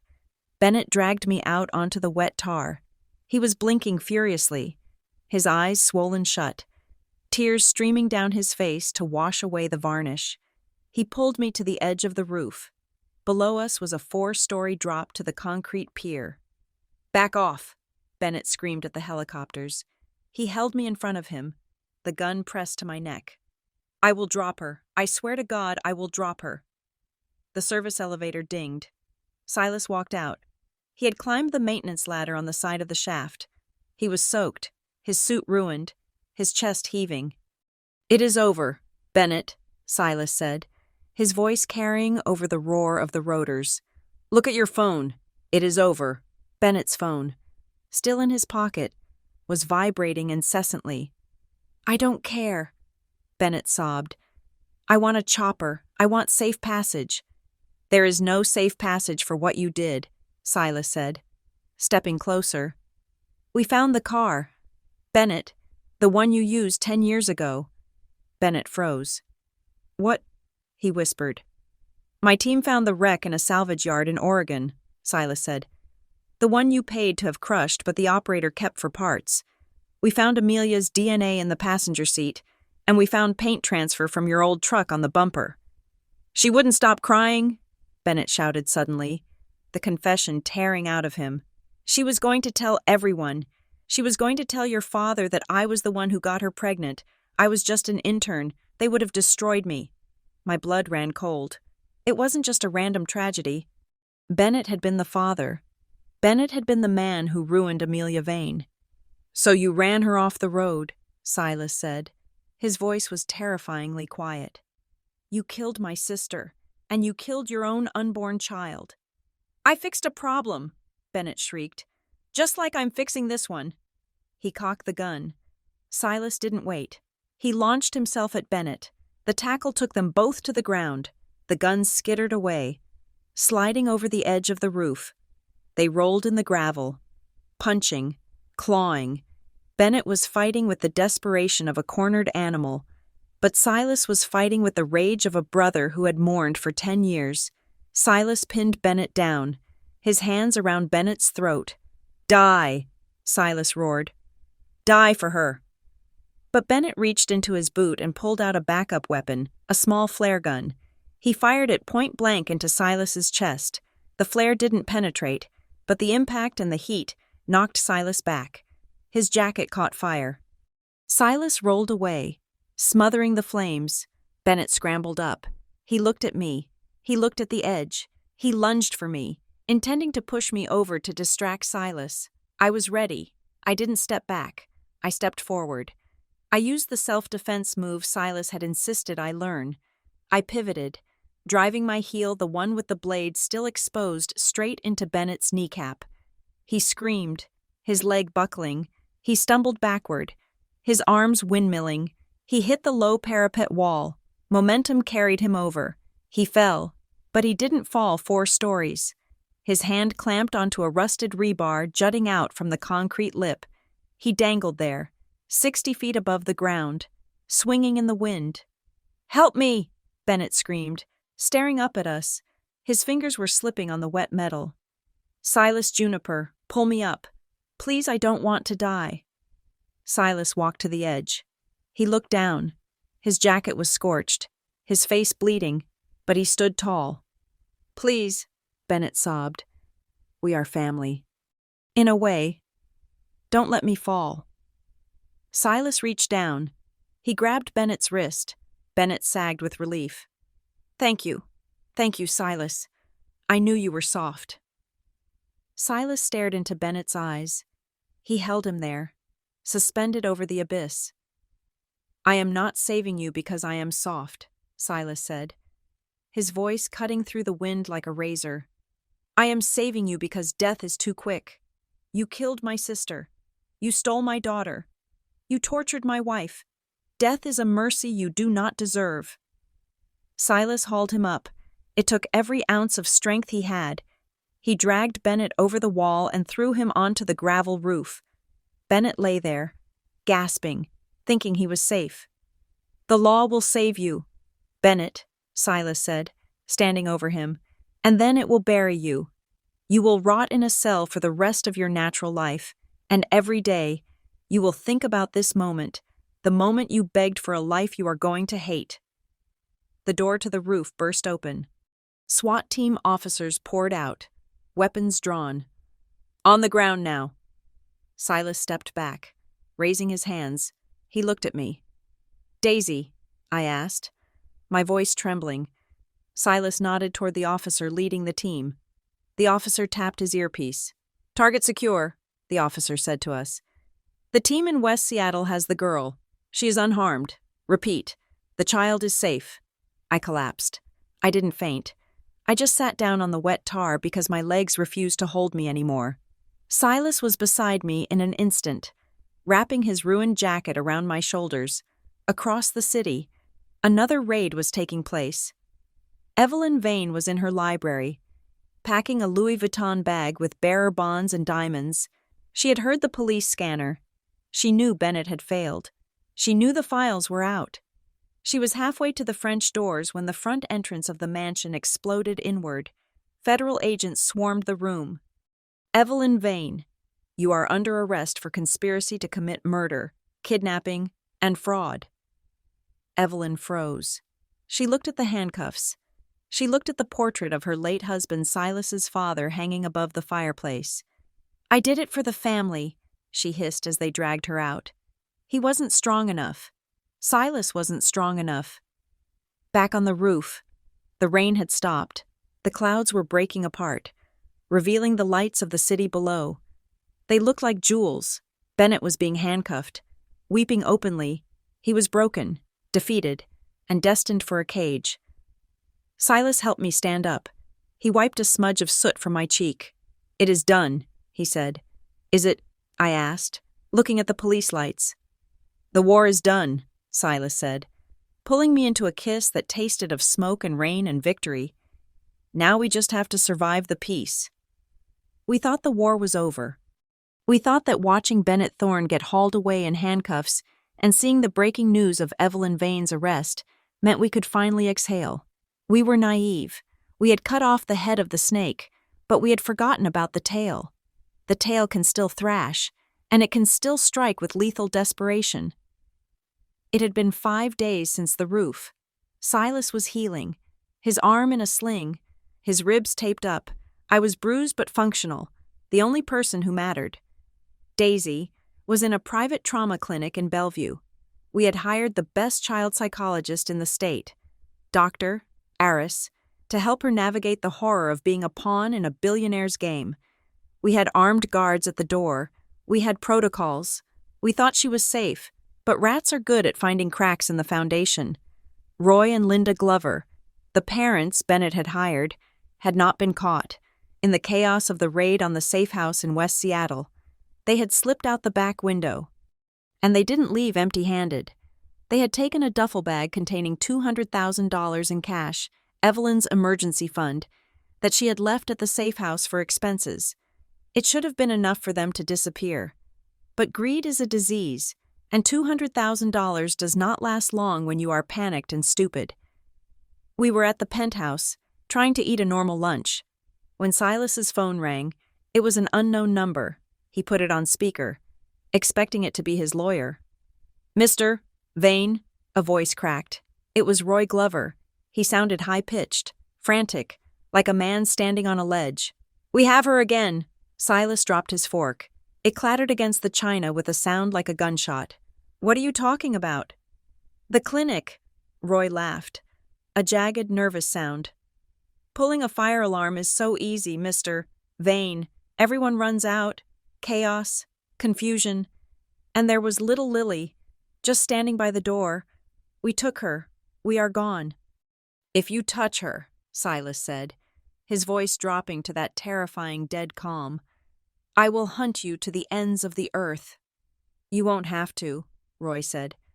"We want $5 million, cash, in a duffel bag. We are sending you coordinates. You have 1 hour. If we see a cop, if we see a helicopter, if we smell a badge, we throw her out of the car at 70 miles per hour. Do you understand? She disappears forever." The line went dead. I looked at Silas. His face was gray. He grabbed his phone to call the head of the security detail at the clinic, but a text message came through instantly. It was a photo, Daisy, looking terrified, sitting in the back seat of a dirty van. Beside her was Linda Glover, holding a serrated hunting knife. "We cannot call the police," I said, my blood turning to ice. "They are watching. They are desperate. They will kill her. Silas, they have nothing left to lose." "I don't have $5 million in cash," Silas said, pacing the room, wincing as his ribs flared with pain. "The banks are closed. My accounts are still under audit from the investigation. I can't get that kind of money in an hour." "We don't need the monies," I said, my mind racing. "We need to find them." "They didn't send the coordinates yet," Silas said. "They are stalling." "No," I said. "We don't need their coordinates. We have ours." Silas looked at me, confused. "The watch," I said. "The pink smartwatch you gave her the day we brought her home. You told her it was magic. You told her never to take it off." Silas's eyes widened. "The battery, I don't know if it is charged." He scrambled for his laptop. He pulled up the tracking app. His fingers flew across the keyboard. A map of Seattle appeared. A spinning red dot was moving east on Interstate 90. 14% battery, Silas breathed. "She is wearing it." "They are heading for the pass," I said, looking at the map. "They are trying to cross the mountains to get to the airfield in Spokane. They want to fly out." "Let's go," Silas said, grabbing his keys. "Give me the keys," I said. Silas paused. "Juniper, I am driving. I have the Aston Martin in the garage." "You have 1 good arm and 2 broken ribs," I said, snatching the keys from his hand. "And you drive like a CEO. You follow the speed limit. We need to catch a van doing 90. I grew up in a trailer park in Texas. Silas, my father ran moonshine, and I drove Formula 3 qualifiers in college to pay for my art history degree. You didn't know that, did you?" He stared at me. "Formula 3. Get in the car," I said. We took the elevator down to the private garage. The Aston Martin Vantage was sitting there, a beast of dark gray metal. I slid into the driver's seat. It felt different than the sensible sedans I had driven for the last 5 years. It felt like coming home. I fired the engine. The roar filled the concrete box of the garage. We hit the highway in 6 minutes. The rain had started again, a torrential downpour that turned the highway into a river. The wipers were fighting a losing battle. I weaved through traffic, ignoring the honks and the flashing lights of outraged commuters. "The dot is moving fast," Silas said, staring at the tablet. "They are past Issaquah. They are hitting the foothills." "I can catch them," I said. Shifting gears, the engine screamed as I pushed the car to 110 miles per hour. The tires threw up walls of water. "Juniper, slow down!" Silas gripped the handle above the door. "You are going to hydroplane." "Trust me," I said, my eyes locked on the road. "I know how to handle a slide." We spotted them 20 minutes later, a rusted white Econoline van, weaving dangerously between lanes. They were pushing the old engine to its limit. "That is them," Silas said, his voice tight. "Roy is driving. I can see him in the side mirror." "Hang on," I said. I floored it. The Aston Martin surged forward. We pulled up alongside the van. Roy looked over. His eyes bulged. He hadn't expected us. He swerved the van violently toward us, trying to run us off the road. "He is crazy," Silas shouted, as metal ground against metal. Sparks flew, bright and angry against the gray rain. I held the line. I didn't flinch. I corrected the steering, keeping us on the road. "He is trying to push us into the barrier," I yelled over the roar of the engines. "We are coming up on the bridge. If he hits us there, we go over." "Don't let him," Silas said. He wasn't looking at the road anymore. He was looking at the back window of the van. He could see Daisy's head bobbing. "Be careful. Juniper. She is right there." We were on the winding mountain pass now. To our left was a sheer rock face. To our right was a drop of 300 feet into the Snoqualmie River. The road was slick with oil and rain. Roy was losing control. The van was top-heavy. Every time he swerved to block me, the van fishtailed. "I have to end this," I said. "I can't let them get to the straightaway. If they get to the open road, we will never stop them without a crash." "What are you doing?" Silas asked, as I downshifted. "I am going to pit him," I said. "Precision immobilization technique. I have to hit his rear quarter panel at the exact moment he turns. If you miss, we spin out," Silas said. "If you hit too hard, the van flips." "I won't miss," I said. I waited. Roy swerved left, trying to block me again. As he corrected to the right, his rear tire lost traction for a fraction of a second. Now, I jerked the wheel. The nose of the Aston Martin slammed into the back corner of the van. It was a perfect kinetic transfer. The van's rear end swung out wildly. Roy slammed on the brakes, which was the worst thing he could do. The van spun 180 degrees, tires screaming, smoke billowing. It slid backward across the 2 lanes. It hit the guardrail. The metal groaned and twisted. The van punched through the barrier. It teetered on the edge, the back wheels hanging over the abyss. The front bumper hooked precariously on a bent post. I slammed on my brakes, bringing our car to a screeching halt 30 feet away. "Daisy!" Silas shouted. He was out of the car before I could stop him. He ignored his sling, ignored his ribs. He ran toward the van. The van was rocking. Fuel was leaking from the tank onto the hot exhaust pipe.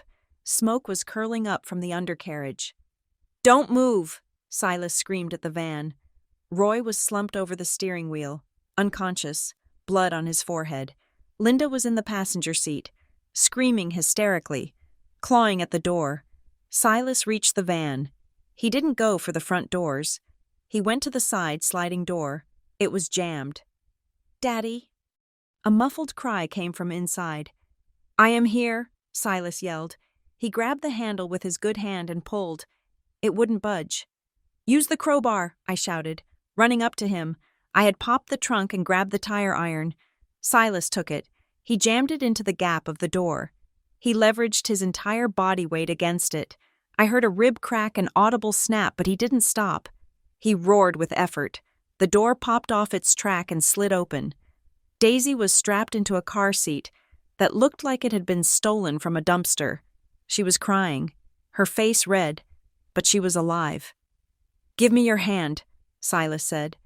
Reaching in, the van groaned. It slipped another 6 inches. The front bumper was losing its grip. "Hurry!" I yelled, grabbing Silas's belt to anchor him. Silas fumbled with the buckle of the car seat. It was jammed. He pulled a pocket knife from his jacket, the one he always carried now. He slashed the straps. He grabbed Daisy. He pulled her into his arms. "I have her," Silas shouted. Go back." We scrambled backward, away from the edge, inside the van. Linda had managed to kick her door open. She fell out onto the asphalt, scrambling away on her hands and knees. "Roy," she screamed. "Get Roy." But it was too late. The fuel hit the spark. There was a whump sound, and the undercarriage of the van ignited. The sudden heat caused the metal of the guardrail to warp. The van tilted. Roy Glover woke up for 1 second. He looked out the windshield. He saw us standing in the rain. He saw the fire. Then the van slipped. It went over the edge, silently. 3 seconds later, there was a crash from the canyon floor, followed by a boom that shook the ground beneath our feet. A fireball rose up, orange and black against the gray sky. Linda collapsed on the road, wailing. We didn't look down. Silas was on his knees on the wet asphalt. He was huddled over Daisy, shielding her from the sight of the explosion, shielding her from the rain, shielding her from the world. I knelt beside them. I wrapped my arms around both of them. Daisy was trembling violently. Her little hands were gripping Silas's shirt so hard her knuckles were white. She buried her face in Silas's neck. She took a deep, shuddering breath. "Daddy," she sobbed, her voice clear and loud. "Mommy." It was the first time she had spoken to me, the first time she had called me that. I started to cry, not the polite, silent tears of a socialite, but the ugly, heaving sobs of a mother who had almost lost her child. "We are here, baby," I whispered, kissing her wet hair. "We are here. It is over. The bad people are gone." Silas looked up at me. His face was streaked with rain and soot. His eyes were full of pain. But the shadows were gone, the ghosts of his sister, the guilt of his past, the fear of his future. They had all burned up in that canyon. The sound of sirens finally reached us. This time, we didn't run. We didn't hide. We sat there on the side of the mountain, a family forged in fire and rain, waiting for the world to catch up to us. Daisy didn't let go, and neither did we. 3 months is a strange amount of time, in the grand scheme of history. It is a blink of an eye, but in the landscape of a human life, it is long enough for seasons to change, for wounds to scar over, and for justice to finally, mercifully, drop its gavel. The trial of Bennett Thorne was the most watched televised event in the state of Washington since the Seahawks won the Super Bowl. I sat in the front row every single day, wearing the sharpest blazers I owned, holding Silas's hand. We watched as the prosecution laid out the tapestry of Bennett's crimes: the art fraud, the embezzlement, the manslaughter of Amelia Vane, and the attempted murder of Silas and me. Bennett tried to charm the jury. He tried to cry. But when they played the audio recording of him on the warehouse roof, begging for his life after admitting to killing his own child, the charm evaporated. The judge sentenced him to 2 consecutive life sentences without the possibility of parole. He will die in a concrete box, forgotten by the world he so desperately wanted to impress. Evelyn Vane did not fare much better. Her lawyers tried to plead insanity, claiming the grief of losing her husband had driven her to madness.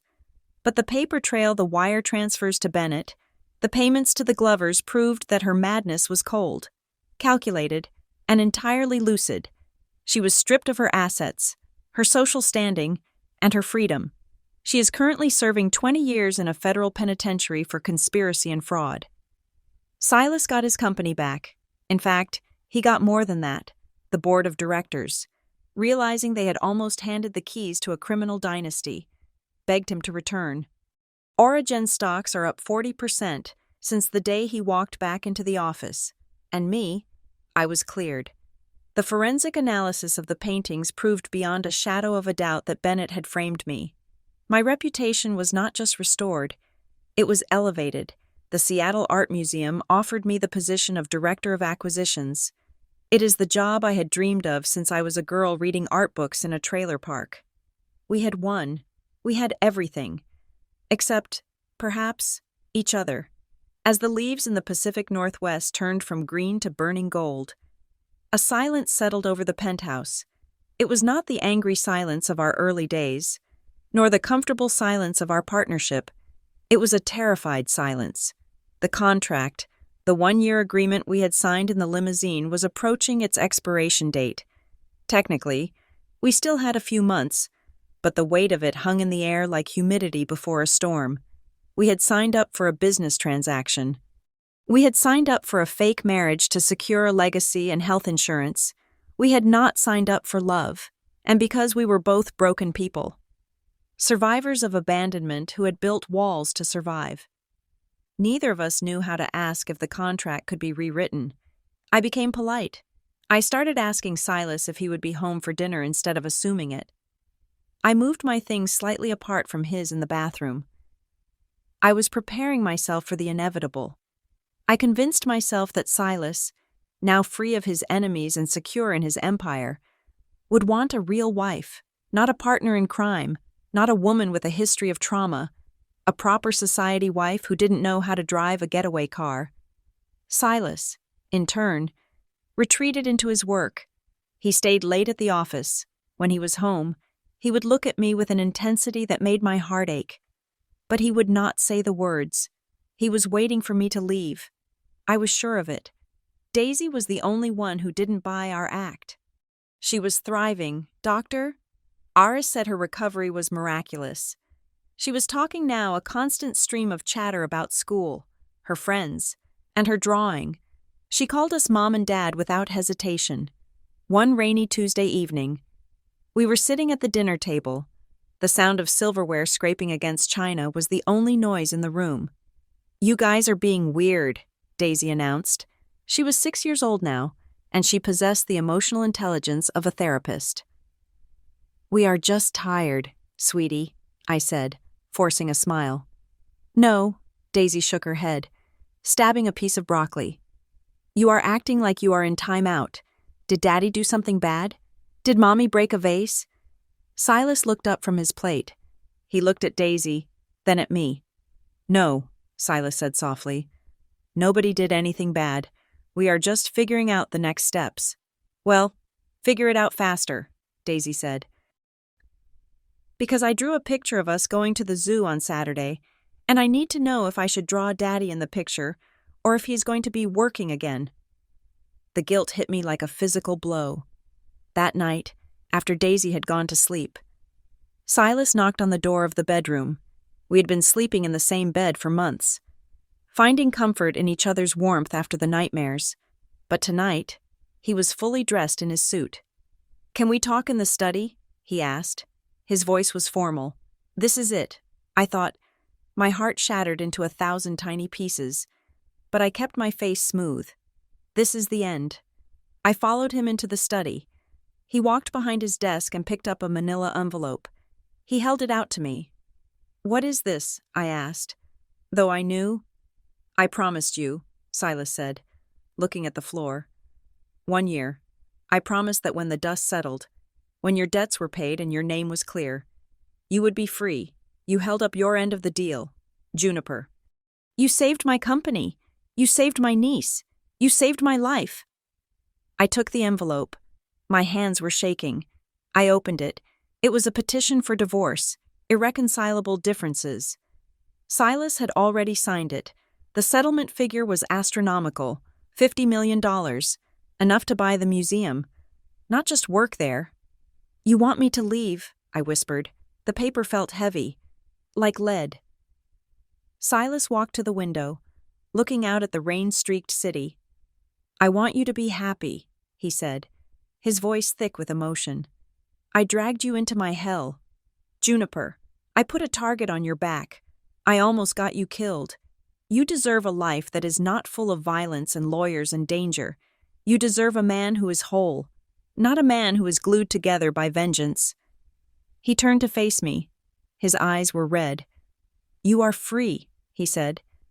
"Take the money. Take Daisy. I have signed full custody over to you, with visitation rights for me, if you will allow it.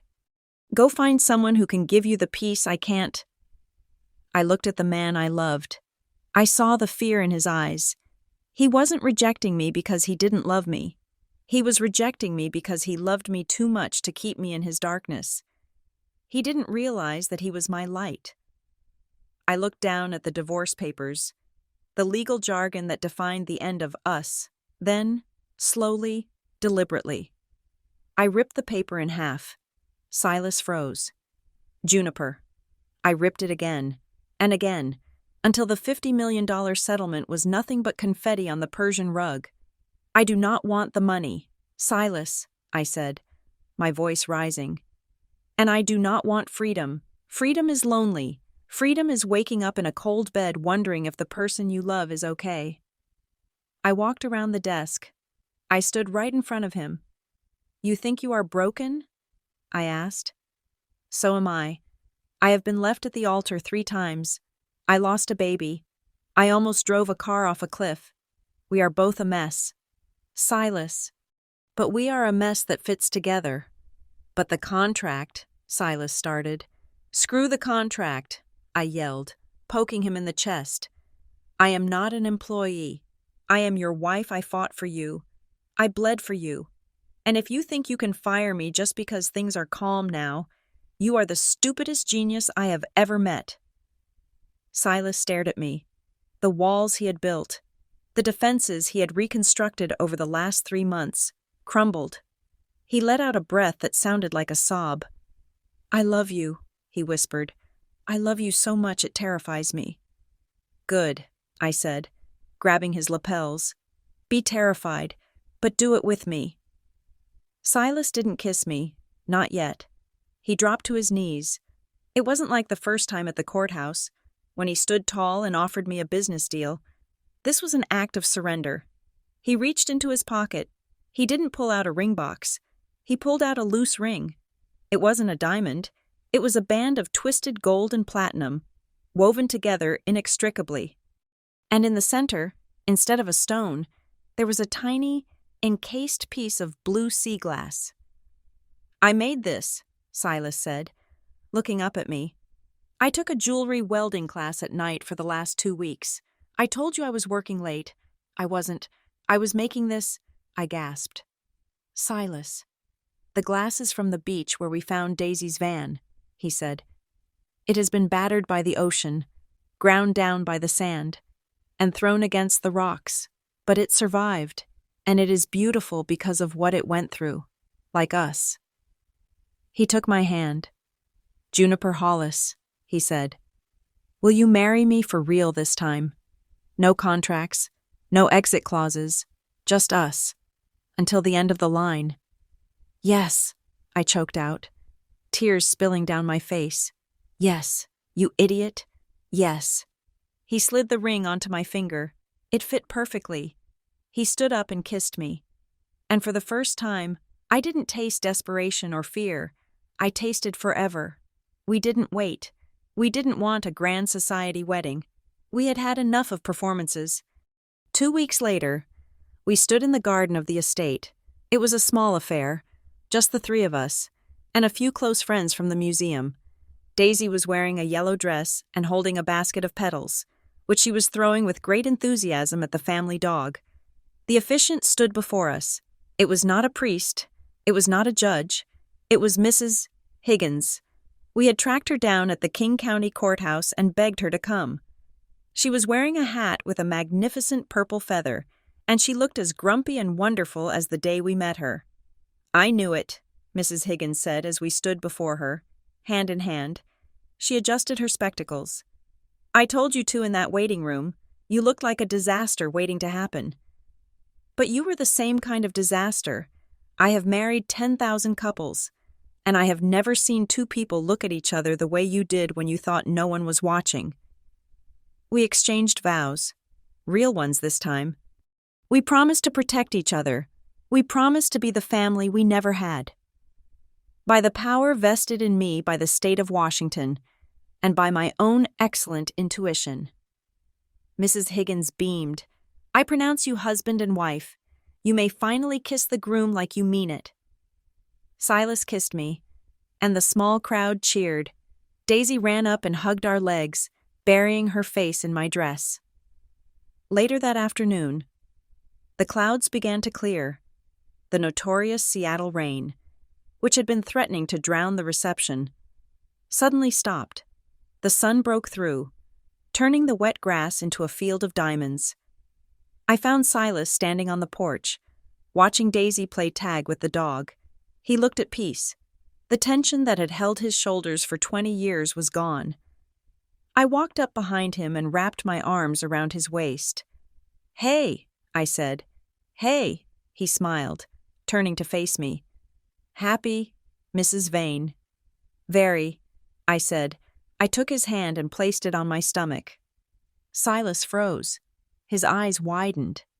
He looked at me, searching for the truth in my face. "Juniper," he whispered. "Is it 8 weeks?" I nodded, smiling through fresh tears. "And this time, we are doing it right. No stress, no danger, just us." Silas fell to his knees again, pressing his face against my belly. I ran my fingers through his hair. I looked out at the garden. A rainbow had arched across the sky, vibrant and defiant against the gray clouds.